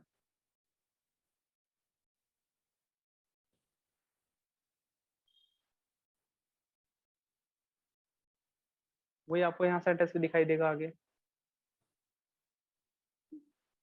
देखिए इसी एक्शन के एक्शंस के एस को उठा के डस डू पे डाला है तो डस बनाया है। ठीक है, तो अब ये सेंटेंस देखो, यहाँ पे अब एक्शंस नहीं रहेगा, मतलब ये गोज नहीं रहेगा, अब ये गो रहेगा। क्यों, क्योंकि यहाँ पे क्या आ गया है, यहाँ का इस गोस का एस उठा के हमने कहा डाल दिया है डस, डू पे, जिसको हमने बना दिया डस। ठीक है, अब देखिए उसके बाद हमें क्या चाहिए, निगेटिव सेंटेंस। अब हमें पहले तो हमने एक अफर्मेटिव सेंटेंस बना दिया, अफर्मेटिव सेंटेंस के बाद में हमने इंट्रोगेटिव सेंटेंस बना दिया, अब उसी सेंटेंस का क्या बनेगा, एक निगेटिव सेंटेंस बनेगा। अभी तक हम प्रेजेंट इंडेफिनिटिव पढ़ रहे हैं, ठीक है ना। अब नेगेटिव सेंटेंस का एक लॉजिक मैंने आपको बताया था, नेगेटिव सेंटेंस बिना नॉट का नहीं बनता है, ठीक है ना। नेगेटिव सेंटेंस बनाने के लिए हमें नॉट की जरूरत पड़ती है, लेकिन नॉट कभी भी किसी भी सेंटेंस में आपको अकेला दिखाई नहीं देगा। Not always comes with time word. अब यहाँ पे देखो, नॉट को यूज करना तो टाइम वर्ड होना तो जरूरी है ही। तो देखो टाइम वर्ड मतलब ये टाइम वर्ड कितना इंपॉर्टेंट है। अगर इस सेंटेंस का मुझे नेगेटिव सेंटेंस बनाना होता तो मैं नहीं बना सकता था, इस सेंटेंस का भी अगर नेगेटिव सेंटेंस बनाना था तो नहीं बना सकता था। मुझे किसकी जरूरत है, क्योंकि नॉट नेगेटिव सेंटेंस बनाने के लिए नॉट की, और not always comes with time word, ठीक है। इसलिए यहाँ पे टाइम वर्ड का होना बहुत जरूरी है। देखिए अब इस सेंटेंस का स्ट्रक्चर देखिए, स्ट्रक्चर बिल्कुल वैसा ही है, स्ट्रक्चर में कोई चेंज नहीं है। हमेशा सेंटेंस में मतलब स्ट्रक्चर शुरुआत किससे हो रहा है, सब्जेक्ट से हो रहा है, और हेल्पिंग मतलब जहाँ पे भी आपको टाइम वर्ड सामने दिखाई दे रहा है वो क्या है, इंट्रोगेटिव है, ठीक है। अब मुझे यहाँ पे नेगेटिव सेंटेंस बनाना था तो नॉट की जरूरत है। नॉट हमेशा किसके बाद आता है, टाइम वर्ड के बाद, ठीक है। अब पूरा सेंटेंस देख लिए, she does not, she does not action. अब इस एक्शन की जगह पे आप कुछ भी लिख सकते हो, एक्शन की जगह से आप गो टू कॉलेज लिखो, मेक फूड लिखो, टेक फूड लिखो, get up early in the morning लिखो, whatsoever you want to write you can write there, no issue, ठीक है। मुझे नेगेटिव सेंटेंस बनाना था, नॉट का यूज किया, नॉट हमेशा आता है स्पेशल वर्ड के साथ। अब देख लो यहाँ पे he she it, he she it. अब ही शी इट, अब देखिए ये डज अब सामने नहीं आएगा, डज हमेशा किसके बाद आएगा, डज हमेशा किसके बाद आएगा, डज हमेशा आएगा सब्जेक्ट के बाद, मतलब काम करने वाले व्यक्ति के बाद में, क्योंकि ये इंट्रोगेटिव सेंटेंस नहीं है, यहाँ पे क्वेश्चन मार्क नहीं लगा हुआ, ठीक है। अब देखिए आई दे वी, आई दे वी, ठीक है, ये प्लूरल सब्जेक्ट है, इसके सामने साथ हमने डू लगाया, और डू मना करना था, मतलब निगेटिव सेंटेंस बना था, इसलिए हमने नॉट लिखा। और नॉट हमेशा किसके साथ लिखते हैं हम, नॉट हमेशा लिखते हैं हम स्पेशल वर्ड के साथ, ठीक है। अब यहाँ पे लिखा है प्रेजेंट कॉन्टिन्यूअस। फॉर्मूले लर्न करने की जरूरत नहीं है आपको, आपको इतना ध्यान में रखना है कि सबसे छोटा स्ट्रक्चर कौन सा होता है, सिर्फ सबसे छोटा स्ट्रक्चर होता है सब्जेक्ट, उसके बाद वर्ब, और उसके बाद में ऑब्जेक्ट।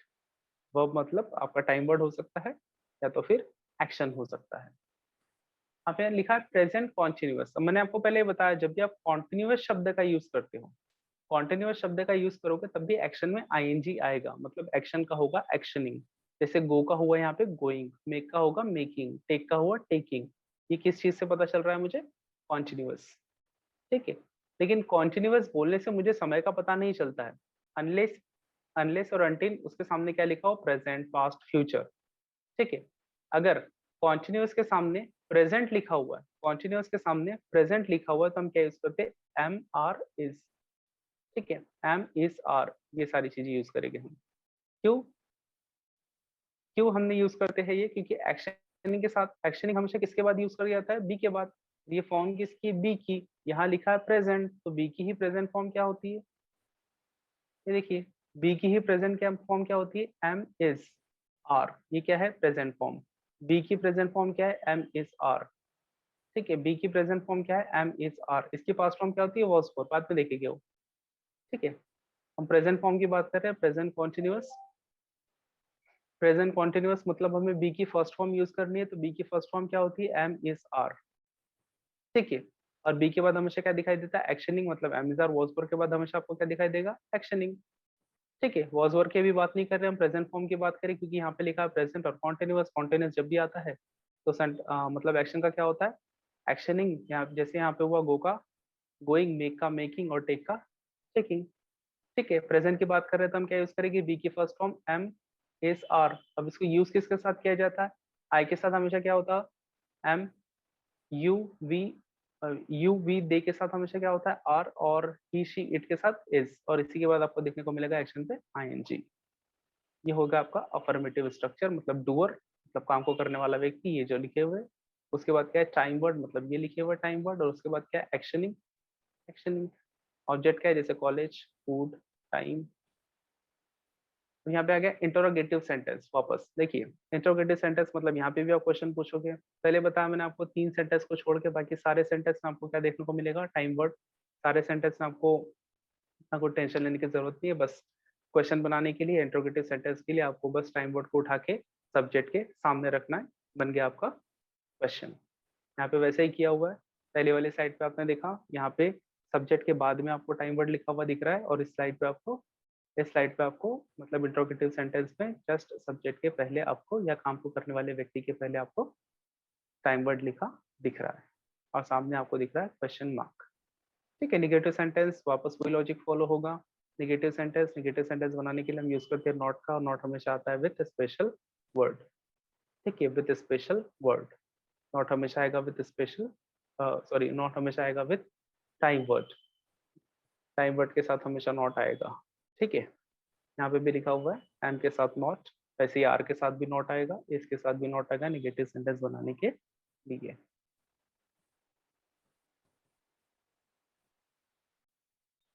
अब आया present perfect. Present perfect, present perfect. देखो प्रेजेंट परफेक्ट, मैंने आपको बताया परफेक्ट शब्द जहाँ पे आया, परफेक्ट शब्द थोड़ी देर पहले मैंने आपको बताया जब हम ये वाली स्लाइड देख रहे थे।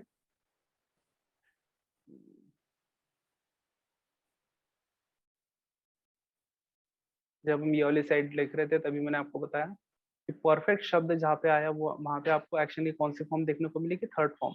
ये एक्शन की थर्ड फॉर्म और टाइम वर्ड की फॉर्म्स बेसिकली हमें समय की ही जानकारी दे रहे हैं। ठीक है, समय की ही जानकारी दे रहे हैं कि काम कब हो रहा है, प्रेजेंट में हो रहा है, पास्ट में हो रहा है, फ्यूचर में हो रहा है। तो ये परफेक्ट, परफेक्ट बेसिकली क्या है, परफेक्ट एक्शन की थर्ड फॉर्म जहाँ पे भी यूज होगा परफेक्ट। और एक्शन की थर्ड फॉर्म, एक्शन की थर्ड फॉर्म अगर हम पैसिव की बात नहीं कर रहे तो एक्शन की थर्ड फॉर्म हमेशा किसके बाद यूज होती है, हैव, हैज और हैड के बाद। ठीक है, तो बन गया आपको फॉर्मूला, आपको बनाने की जरूरत नहीं है फॉर्मूले वगैरह, यहाँ पे आप इसको देख के ही बना सकते हो। यहाँ लिखा है परफेक्ट, परफेक्ट के लिए क्या हमने किया यूज किया, एक्शन थर्ड फॉर्म, और हमने यूज किया प्रेजेंट। प्रेजेंट, तो प्रेजेंट के लिए हमने क्या यूज किया, हैव, हैज, क्योंकि एक्शन की थर्ड फॉर्म हमेशा किसके बाद यूज होती है, हैव, हैज या हैड के बाद। एक्शन की थर्ड फॉर्म किसके बाद यूज होगी, हैव, हैज या हैड के बाद। लेकिन यहाँ पे प्रेजेंट लिखा हुआ है। ठीक है, यहाँ पे प्रेजेंट लिखा हुआ है, ये देखिए यहाँ पे प्रेजेंट लिखा हूं तो प्रेजेंट में हैव और हैज। हैड तो पास्ट में होगा ना, अगर हम पास्ट परफेक्ट की बात करते हैं तो हैड आता। ठीक है, इसके भी अफर्मेटिव सेंटेंस देख लो, जैसे you have written a letter, he has written letter. यहाँ पे जो सिंगुलर सिंगुलर मतलब जो सिंगुलर सब्जेक्ट है उसके साथ हमने हैज यूज करते। अच्छा छोड़ो, देखो जितने भी सिंगुलर सब्जेक्ट है, जितने भी सिंगुलर सब्जेक्ट है, जैसे ही शी इट या फिर किसी व्यक्ति का नाम या किसी ऑब्जेक्ट का नाम, जितने भी सिंगुलर सब्जेक्ट है। ठीक है, अगर आप लिखना चाहो तो लिख सकते हो कि जितने भी सिंगुलर सब्जेक्ट है उसके सामने चाहे आप एक्शन यूज करो, चाहे आप एक्शन यूज करो या फिर टाइम वर्ड यूज करो, चाहे आप एक्शन यूज करो या टाइम वर्ड यूज करो, चाहे आप एक्शन यूज करो या टाइम वर्ड यूज करो, हमेशा वो एंड ऐसे ही होगा। ठीक है ना, हमेशा वो एंड ऐसे ही होगा। जैसे देखो, अगर आप ही के बाद गो का यूज करना चाहो तो गोज हो जाएगा। ठीक है, सिर्फ पास्ट में छोड़ के मैं प्रेजेंट की बात कर रहा हूँ, पास्ट में, past is a exception. Past में जो सेकंड फॉर्म होती है उसमें एक्सेप्शन होगा, सिर्फ एक ही होगा। ही के बाद अगर आप गो का यूज करना चाहोगे तो वो गोज हो जाएगा। ठीक है, ही के बाद अगर आप कॉन्टिन्यूअस टेंस की बात करते हो, कॉन्टिन्यूअस टेंस की बात करते हो, वर्क इज गोइंग ऑन की बात कर रहे हो, तो आपको एक्शन में आईएनजी लगाना पड़ेगा। ठीक है, मतलब एक्शनिंग करना पड़ेगा, जैसे गो का हो जाएगा गोइंग। लेकिन आप ही गोइंग तो नहीं बोल सकते, ही गोइंग तो आप बोल नहीं सकते। तो ये गोइंग एक्शनिंग है, इसके पहले बी का आना जरूरी है, इसलिए बी क्या हो जाएगा, वहां पे फर्स्ट फॉर्म आएगी बी की, मतलब बी की फर्स्ट फॉर्म कौन सी होगी, एम इज या आर। एम इज या आर होगा, तो यहाँ पे आप आर ही के बाद यूज नहीं कर सकते, एम यू के यूज नहीं कर सकते, तो क्या यूज कर सकते हो, इज। यहाँ पे देखो स्पेशल वर्ड भी, मतलब जो टाइम वर्ड है वो भी उसमें भी ऐसे ही आ रहा है।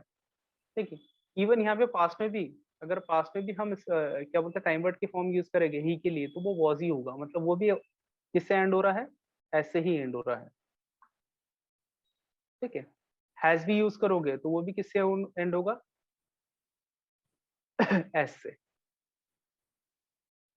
ठीक है, तो देखो चाहे आप पास्ट की बात करो, बेसिकली देखो तो अगर मैं मोटे मोटे तौर पे अगर बोलूँ कि चाहे आप पास्ट की बात करो या प्रेजेंट की बात करो, पास्ट की बात करो या प्रेजेंट की बात करो, लेकिन जब भी आप ही शी और इट के साथ, मतलब थर्ड पर्सन सिंगुलर के साथ अगर आप एक्शन यूज करो या क्या बोलते हैं टाइम वर्ड यूज करो, वो एंड किससे होगा, ऐसे ही होने वाला है। ठीक है, वापस देखो इंटरोगेटिव सेंटेंस।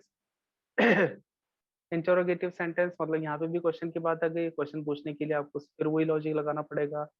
या तो आप स्पेशल वर्ड सामने लेके, या तो आप टाइम वर्ड को सामने लेके आओ, मतलब हेल्पिंग वर्ब को सामने लेके आओ, या तो फिर क्वेश्चन वर्ड को लेके आओ। यहाँ पे क्वेश्चन वर्ड तो है ही नहीं फिलहाल पे, अभी हम किसकी बात करें, टाइम वर्ड की। तो टाइम वर्ड हमने सामने लेके आओ और आखिर में क्या लगा दिया, क्वेश्चन मार्क।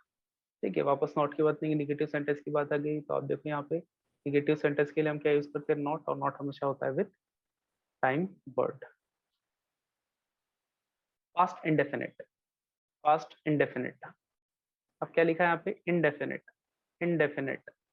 ठीक है, अगर इनडेफिनिट शब्द है तो आपको क्या यूज करना पड़ेगा, एक्शन की सेकेंड फॉर्म। इनडेफिनिट है तो आप क्या यूज करोगे, एक्शन की सेकेंड फॉर्म। ठीक है, एक्शन की सेकेंड फॉर्म, क्योंकि लिखा है पास्ट। प्रेजेंट होता यहाँ पे, अगर इसी शब्द की जगह पे प्रेजेंट होता तो यहाँ पे एक्शन की फर्स्ट फॉर्म होती, या तो फिर एस या ईएस होता। ठीक है, मैं जो आपको तीन सेंटेंस की बात कर रहा था, हेलो, मैं जो आपको तीन सेंटेंस की बात कर रहा था, आपसे जो मैं तीन सेंटेंस की बात कर रहा था कि जिसमें टाइम वर्ड नहीं होता, उसमें होता है एक प्रेजेंट इंडेफिनिट।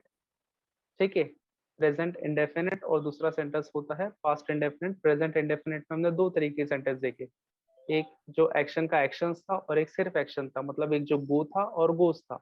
अब यहाँ पे हम पास्ट इंडेफिनिट की बात कर रहे थे, यहाँ पे सेकंड फॉर्म मतलब वेंट हो जाएंगी गो की।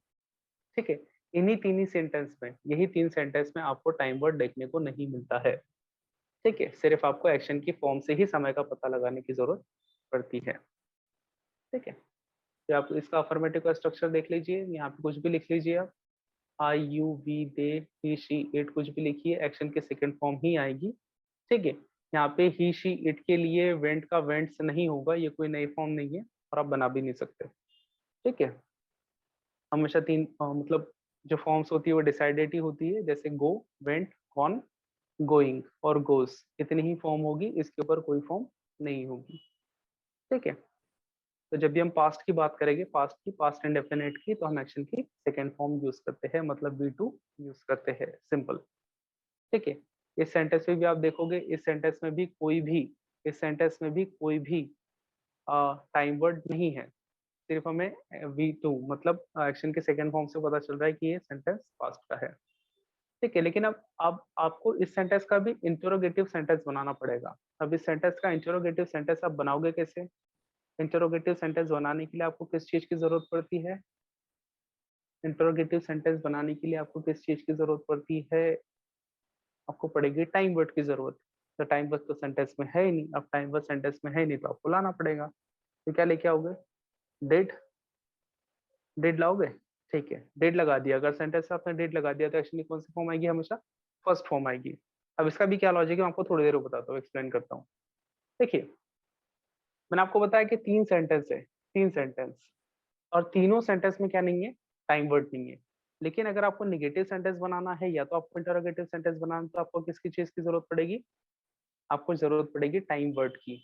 अब देखिए, इस सेंटेंस से अगर मैं इसको हटा दूं, यहाँ से ये तीनों डू को हटा दूं, तीनों डू को हटा दूं, तो सेंटेंस क्या बनेगा, you go to college, he goes to college, और ही वेंट टू कॉलेज। मतलब ये आपको क्वेश्चन क्वेश्चन मार्क भी हटाना पड़ेगा उसकी जगह। अब देखिए, इस सेंटेंस में टाइम वर्ड नहीं था, मतलब इसको अगर हटा दूं मैं थोड़ी देर के लिए,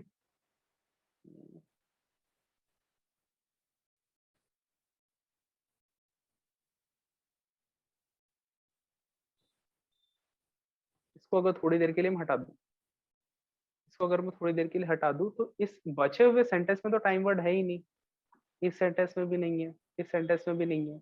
लेकिन जो कि मुझे बनाना है इंटरोगेटिव सेंटेंस और मुझे बनाना है निगेटिव सेंटेंस, तो दोनों सेंटेंस बनाने के लिए मुझे जरूरत किस चीज की है, टाइम वर्ड की जरूरत है, और टाइम वर्ड मेरे पास है नहीं। तो मैंने इस सेंटेंस के लिए अरेंजमेंट करके डू का जुगाड़ कर लिया। ठीक है, इस सेंटेंस का अरेंजमेंट करके मैंने डू का जुगाड़ कर लिया। अगर डू का जुगाड़ मैंने कर लिया इस सेंटेंस के लिए जिसमें टाइम वर्ड नहीं था, तो दो सेंटेंस और भी तो ऐसे जिसमें टाइम वर्ड नहीं है, तो क्यों ना पूरे सेंटेंस में मैं डू लगा दूं। ठीक है, अब पूरे सेंटेंस में अगर मैंने डू लगाया तो वो सेंटेंस जो है, बेसिकली जो सेंटेंस मैंने लिखा है वो सेंटेंस गलत तो नहीं है, लॉजिक से नहीं है एटलीस्ट, भले ग्रामेटिकली रॉन्ग हो गया लेकिन लॉजिक से कोई गलत नहीं है ना सेंटेंस। ठीक है, सिर्फ इसमें हमें थोड़े से चेंजेस करने पड़ेंगे सेंटेंस में। अब कैसा है, देखिए सेंटेंस में सबसे पहले जो होता है उसको इम्पोर्टेंस सबसे ज्यादा होती है ना, मतलब लाइन में सबसे पहले जो खड़ा हुआ है सबसे ज्यादा इंपॉर्टेंस उसी व्यक्ति को होगी। उसी तरीके से यहाँ पे सेंटेंस में आपको सबसे पहले जो दिख रहा है इंपॉर्टेंस भी उसी को होगी। ठीक है, यहाँ पे देखो, यहाँ पे सब कुछ बैलेंस लग रहा हुआ है, ये भी डू भी फर्स्ट फॉर्म है, ये भी फर्स्ट फॉर्म है, मतलब कुछ ये नहीं है। ठीक है, लेकिन यहाँ पे लगा हुआ है एस। ठीक है, तो क्यों ना इस एस को उठा के मैं डू पे डाल दूं। अब इस एस को उठा के अगर मैं डू पे डालूंगा तो यहाँ पे क्या बन जाएगा, डस, और यहाँ क्या रह जाएगा, गो। ठीक है, बन गया मेरा क्वेश्चन। कुछ इसी तरीके से किया था हमने प्रेजेंट इंडेफिनिट पे जब हम थर्ड पर्सन सिंगुलर की बात कर रहे थे, है ना। अब देखो यहाँ पे क्या हुआ, ये डू है फर्स्ट फॉर्म और इवेंट है सेकंड फॉर्म। ठीक है, ये डू है फर्स्ट फॉर्म और ये इवेंट है सेकंड फॉर्म। देखो बताता हूँ,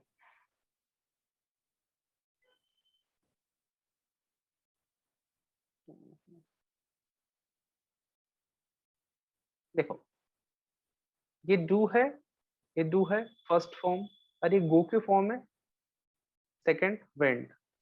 ठीक है ना। तो देखो, अगर मैं पास्ट की बात कर रहा हूँ तो मुझे कौन सी फॉर्म चाहिए, सेकंड फॉर्म।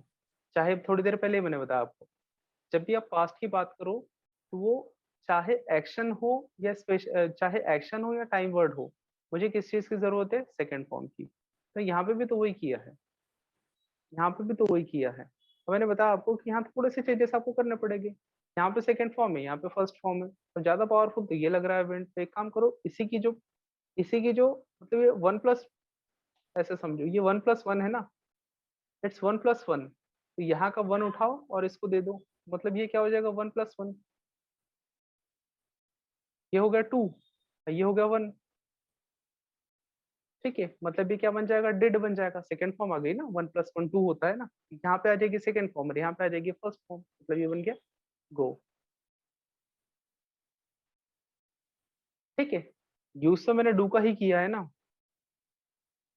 यूज तो मैंने डू का ही किया है। मतलब अगर मैं बोलूँ कि ये सेंटेंस मैंने पहले पहले अगर ये सेंटेंस को ऐसे लिखता हूँ मैं, ये लॉजिकली सेंटेंस राइट है, सिर्फ मुझे इसमें थोड़े से चेंजेस करके ग्रामेटिकली राइट बनाना है, बस नथिंग एल्स। और क्या था उस सेंटेंस में।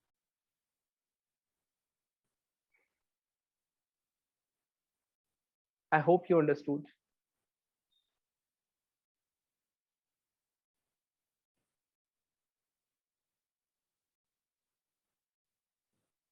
प्रेजेंट परफेक्ट भी हो गया, पास्ट इंडेफिनिट भी हो गया आपका। पास्ट इंडेफिनिट भी हमने देख लिया। अब पास्ट इंडेफिनिट पे देखो, क्वेश्चन इस तरीके से बनाया था, बस कुछ नहीं किया है, वही सेकंड फॉर्म एक्शन का सेकंड फॉर्म उठा के डू पे डाला है, डू का डिड बनाया है, बाकी कुछ नहीं है।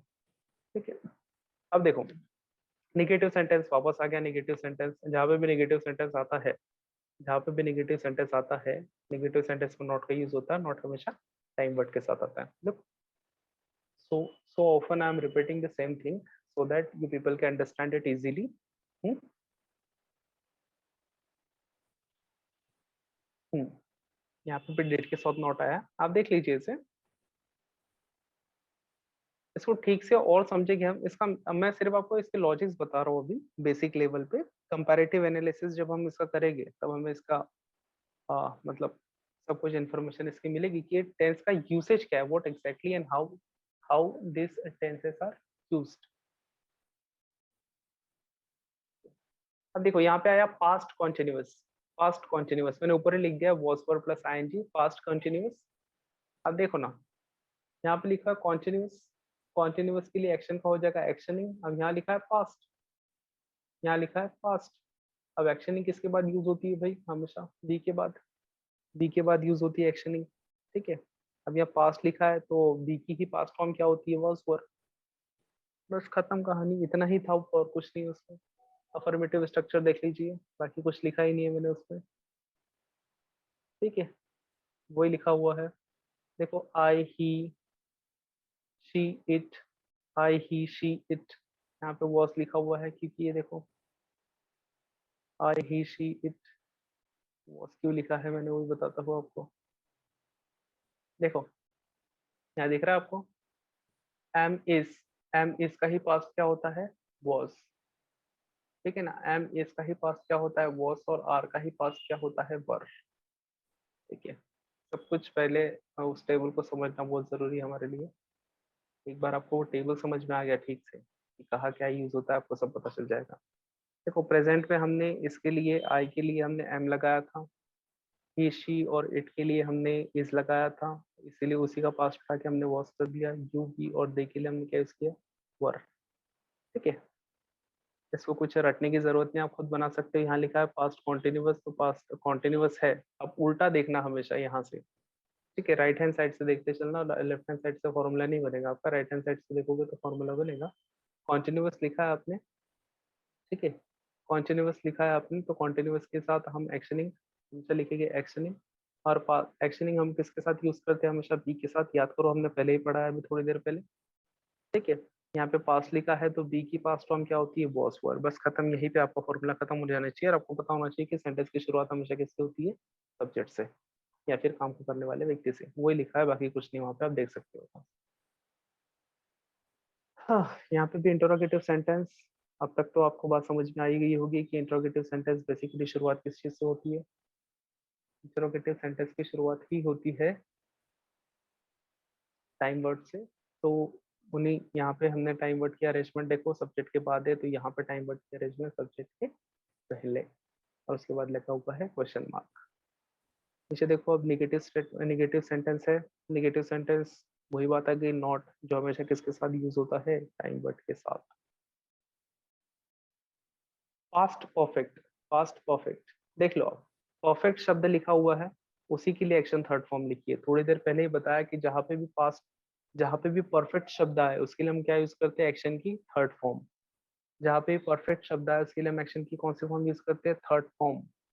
ठीक है, और एक्शन की थर्ड फॉर्म हमेशा सिर्फ तीन चीजों के बाद यूज होती है, अगर हम पैसे की बात ना कर रहे हो तो। थर्ड फॉर्म किसके बाद यूज होती है,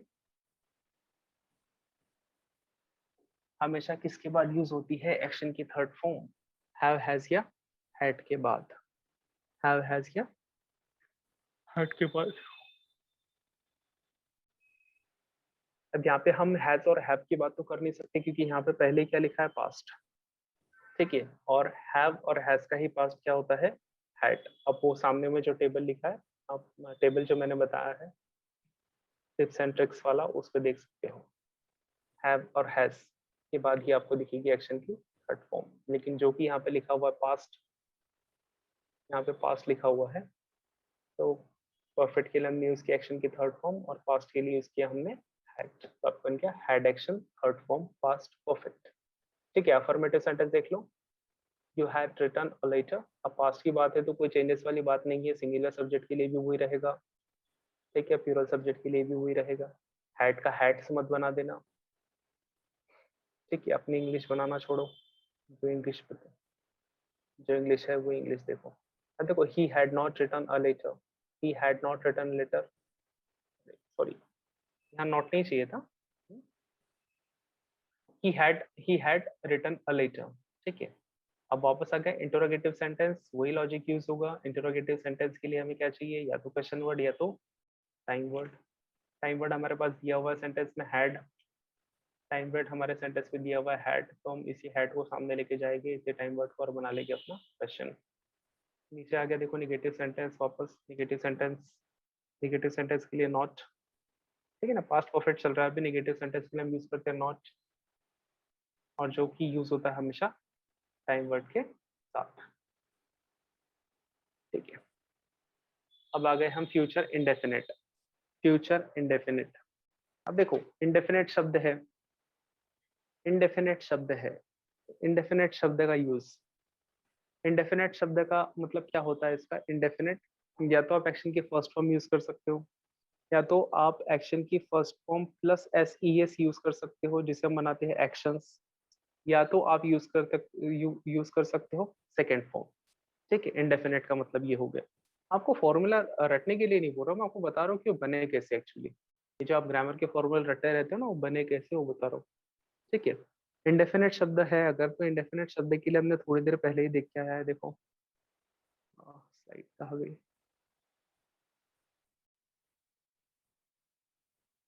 इंडेफिनेट इंडेफिनेट देखो, यहाँ लिखा है इंडेफिनेट। इंडेफिनेट लिखा हुआ है, एक्शन की फर्स्ट फॉर्म लिखी हुई है, एक्शन की फर्स्ट फॉर्म के साथ एस ई एस लिखा हुआ है। ठीक है, और एक लिखा हुआ है एक्शन सेकेंड फॉर्म। और हम बात अब किसकी कर रहे हैं, फ्यूचर इंडेफिनिट की, फ्यूचर इंडेफिनिट की। अब देखो फ्यूचर शब्द है तो पास्ट का तो कोई लेना देना है ही नहीं, अब पास्ट का लेना देना नहीं है तो एक्शन की सेकंड फॉर्म तो आएगी ही नहीं, क्योंकि एक्शन की सेकंड फॉर्म किसके साथ आती है, पास्ट इंडेफिनिट के साथ। ठीक है, मतलब एक ऑप्शन तो गया, एक ऑप्शन तो गया आपका। ठीक है, एक ऑप्शन तो गया। अब आपके पास क्या बचा, या तो आप एक्शंस यूज कर सकते हो, एक्शंस यूज कर सकते हो, या तो आप यूज करोगे एक्शन। लेकिन आपको ये भी पता है कि एक्शंस आप यूज करते हो किसके साथ, प्रेजेंट में यूज करते हो, यूज करते हो भी थर्ड पर्सन सिंगुलर के साथ, मतलब आप वो भी यूज नहीं कर सकते। मतलब क्या बचा आपके पास, सिर्फ एक ही चीज बची, एक्शन की फर्स्ट फॉर्म। इसका मतलब विल और शैल के साथ, विल और शैल के साथ हमेशा एक्शन की कौन सी फॉर्म आएगी, फर्स्ट फॉर्म। ठीक है, हमेशा एक्शन की कौन सी फॉर्म आएगी, फर्स्ट फॉर्म। अब यहाँ पे इसको यूज करना, यहाँ पे इसको विल और शैल को यूज करना थोड़ा सा ट्रिकी है। ठीक है ना, देखो थोड़ा सा इसका डिफरेंस समझ लो। अभी तक आपने पढ़ा होगा कि विल और शैल दोनों भी एक ही चीज होता है, मतलब फ्यूचर में आप मतलब आई और वी की जगह पे, आई और वी की जगह पे ही सिर्फ शैल का यूज करते हो, ऐसा कुछ नहीं है। देखिए यहाँ पे इसका थोड़ा सा डिफरेंस है। देखो फ्यूचर की जब भी आप बात कर रहे हो और शैल की स्पेशली जब भी बात कर रहे हो, अगर आप शैल का यूज आई और वी के साथ करते हो, शैल का यूज आई और वी के साथ करते हो, और अदर सब्जेक्ट मतलब आई और वी को छोड़ के जितने भी सब्जेक्ट है उनके साथ अगर आप वी की विल की बात करते हो, ठीक है, तो आप फ्यूचर में जो कुछ भी बोलने वाले हो, फ्यूचर में जो कुछ भी आप करने वाले हो, वो फिक्स नहीं होगा। ठीक है ना, वो फिक्स नहीं होगा। जैसे कैसे, देखो मैंने लिखा है इंटेंशन या ओपिनियन, इंटेंशन या ओपिनियन। अगर वो बोलता हूँ कि I shall help you, I shall help you, इसका मतलब श्योरिटी की कोई बात नहीं है उसमें, I am not certain that I am gonna help you. ठीक है ना, बोला है नॉट फिक्स्ड, मैं सर्टन इस चीज के लिए हुई नहीं, मैं इस चीज के लिए श्योर हूँ नहीं कि मैं आपकी हेल्प करूंगा। ठीक है, वो तो मैंने सिर्फ बोल दिया कि आई शैल हेल्प यू, अब वो मेरे ऊपर डिपेंड करता है मेरा इंटेंशन क्या है या मेरी ओपिनियन क्या है, हेल्प करना है या ना करना है। ठीक है, इसलिए वो क्या हो गया, नॉट फिक्स्ड। अगर विल के साथ सॉरी, अगर विल आप अदर सब्जेक्ट के साथ यूज करते हो, विल आप अगर अदर सब्जेक्ट के साथ यूज करते हो, तो वो भी कैसा होगा, नॉट फिक्स्ड, वो भी कैसा होगा, नॉट फिक्स्ड। ठीक है, जैसे देखो फ्यूचर एक्शन, फ्यूचर एक्शन हो सकता है my aunt will come here tomorrow, अगर कल आएंगी ही या नहीं आएंगी वो तो फ्यूचर की बात है अब। ठीक है ना, फ्यूचर एक्शन है, कुछ श्योर नहीं है। ठीक है, वही आपका देखो, अब नीचे वाली कैटेगरी देखो, अब इसको वाइस वर्सा कर दो, इसी को पलटा दो आप। अब विल को आप आई और वी के साथ अगर यूज करोगे, विल को अगर आप आई और वी के साथ यूज करोगे तो कैटेगरी कैसे हो जाएगी, फिक्स्ड। शैल को अगर आप अदर सब्जेक्ट के साथ यूज करोगे, शैल को अगर आप अदर सब्जेक्ट्स के साथ यूज करोगे तो वो कैटेगरी कैसे हो जाएगी, फिक्स्ड। ठीक है, जैसे देखो promise, promise I will help you, I will help you, इसका मतलब क्या है कि मैं करूंगा ही करूंगा, क्योंकि अब कैटेगरी क्या हो जाएगी, फिक्स्ड हो गई। अगर यहाँ पे बोलते हैं कि I shall help you, I shall help you, जैसे मैंने ऊपर लिखा हुआ है सबसे ऊपर वाले सेंटेंस में देखो, है ना, जहाँ पे आई के साथ शैल, आई के साथ जहाँ पे शैल यूज हुआ है उसको देखो। ठीक है ना, वहां पे कैटेगरी कैसे हो गई है, नॉट फिक्स्ड। अब यहाँ पे कैटेगरी कैसे, नीचे सेकंड वाले ऑप्शन पे फिक्स्ड। ठीक है, अगर मैं बोलता हूँ कि आई विल हेल्प यू, इसका मतलब मैं करूंगा ही करूंगा, I am sure about that. ठीक है, फिर दूसरा देखो determination, determination we will qualify the exam, we will qualify the exam. ठीक है, अब यहाँ पे वी के साथ क्या है, विल है, मतलब आप डिटर्मिनेशन बता रहे हो ना कि करोगे ही करोगे। फिर इसके बाद threat, threat the authorities shall punish the wrong doer. अब आप कुछ गलत करते हुए पुलिस को पकड़े गए, ये किसी ऑथोरिटी, ऑथोरिटीज का मतलब होते हैं जो ऑथराइज पर्सन होते हैं किसी काम को करने के लिए। ठीक है, जैसे आपको अरेस्ट करने के लिए जो ऑथराइज पर्सन है वो ऑथोरिटीज है, वो कौन है, पुलिस। ठीक है, अगर आपको कुछ गलत करते पकड़े तो आपको पकड़ेगी ही ना। अगर उन्होंने आपको कुछ गलत करते हुए देखा, if they find you doing something wrong, ठीक है, तो दे गोना अरेस्ट यू, तो आपको अरेस्ट करेगी ही। तो ऑथोरिटीज शैल अरेस्ट रॉन्ग डूअर या पनिश रॉन्ग डूअर। अब देखो official instruction, official instruction, official instruction. अब ऑफिशियल इंस्ट्रक्शन में देखिए नो कैंडिडेट विल शैल, क्या आना चाहिए यहाँ पे? ऑफिशियल इंस्ट्रक्शन अगर है, ऑफिशियल इंस्ट्रक्शन अगर है तो नो कैंडिडेट विल और शैल ब्रिंग हिज और हर सेल फोन, नीचे थोड़ा कट गया है वो, सेल फोन लिखा हुआ, मोबाइल फोन लिखा हुआ है नीचे, ठीक है ना। तो यहाँ पे क्या आना चाहिए? विल आना चाहिए या शैल आना चाहिए? मतलब ऑफिशियल इंस्ट्रक्शन है तो क्या होगा? शैल ही आना चाहिए। अगर वो शैल आएगा तो ये आंसर करेक्ट होगा, तभी वो ऑफिशियल इंस्ट्रक्शन कहलाएगी। क्योंकि अगर ऑफिशियल इंस्ट्रक्शन है तो वो आपके ऊपर, आपको मानना उसे क्या है? बाध्य है, ठीक है। वैसे आपने देखा होगा, अगर आप में से कोई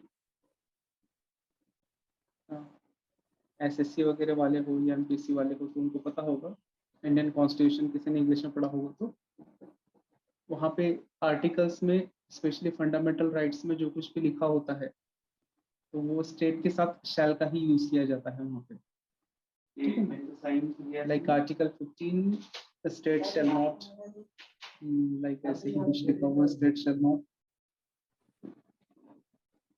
deny any person or I don't know, I don't remember now. लेकिन वहाँ पे आपको यही दिखेगा, state shall not, state shall not, ठीक है, कि वो बाध्य होता है आपको करने पे, या स्टेट वो करने पे बाध्य होती है, वो है ऑफिशियल इंस्ट्रक्शन। फिर से देख लेते हैं, फ्यूचर इंडेफिनिट, इंडेफिनिट शब्द का जब भी यूज होगा तो हम तीन चीजें यूज करते हैं, एक्शन, एक्शंस, या तो फिर एक्शन के सेकेंड फॉर्म, ठीक है। अगर हम प्रेजेंट इंडेफिनिट की बात करें तो हम डायरेक्टली जो सब्जेक्ट के बाद हम क्या यूज करते हैं? फर्स्ट फॉर्म ऑफ एक्शन या एस। अगर पास्ट शब्द की बात होगी तो इंडेफिनिट है, इंडेफिनिट के लिए हम क्या यूज करेंगे? एक्शन के सेकेंड फॉर्म। थर्डली हम फ्यूचर इंडेफिनिट की अगर बात करें तो फ्यूचर के लिए भी यूज करते हैं विल शैल। अगर फ्यूचर की बात कर रहे हैं तो एक्शन सेकेंड फॉर्म का कोई काम ही नहीं है। एक्शन में एस के ई एस, एक्शन में एस या ई एस मतलब एक्शन का यूज हम सिर्फ और सिर्फ कहा करते हैं जब भी हम थर्ड पर्सन सिंगुलर की बात कर रहे हो तो वो प्रेजेंट में। हमारे पास फ्यूचर इंडेफिनिट के लिए एक ही चीज बचती है, विल और शैल के साथ एक्शन की फर्स्ट फॉर्म, ठीक है। अगर शैल का यूज हम आई और बी के साथ और विल का यूज अदर सब्जेक्ट्स के साथ कर रहे हो तो कंडीशन वो कैटेगरी कैसे होगी? नॉट फिक्स्ड, ठीक है। नॉट फिक्स्ड मतलब something which I am not going to do, this I am not sure about to do, ठीक है। कि मैं वो करने वाला हूँ कि नहीं हूँ। इंटेंशन, ओपिनियन, फ्यूचर एक्शन कुछ भी हो सकता है, अगर उसी को हम वाइस वर्सा कर दो तो विल शैल, ठीक है। विल शैल अगर आई और बी के साथ अगर हम विल का यूज करें तो कैटेगरी कैसे हो जाएगी? फिक्स्ड हो जाएगी। और शैल के साथ अगर अदर सब्जेक्ट्स का यूज करें तो वो कैटेगरी कैसे हो जाएगी? फिक्स्ड। जैसे प्रॉमिस हो गया, डिटर्मिनेशन, डिटर्मिनेशन हम करते ही इसलिए कि हम उस काम को पक्का पक्का करने वाले। थ्रेट, थ्रेट जो अथॉरिटी से हमें होता है थ्रेट हमेशा, ठीक है। जब भी वो कोई रूल्स एंड रेगुलेशन लाते हैं, जैसे अभी ऑफिशियल इंस्ट्रक्शंस आप बोल सकते हो किसे, 144 को ऑफिशियल इंस्ट्रक्शन है आपको, उसके अंदर कुछ ऑफिशियल इंस्ट्रक्शन दी गई है कि आप 4 से ज़्यादा या 5 से ज़्यादा लोग एक जगह जमा नहीं हो सकते। अगर आपने वैसा किया, ठीक है, तो वो लीगल होगा, पनिशेबल होगा, ठीक है।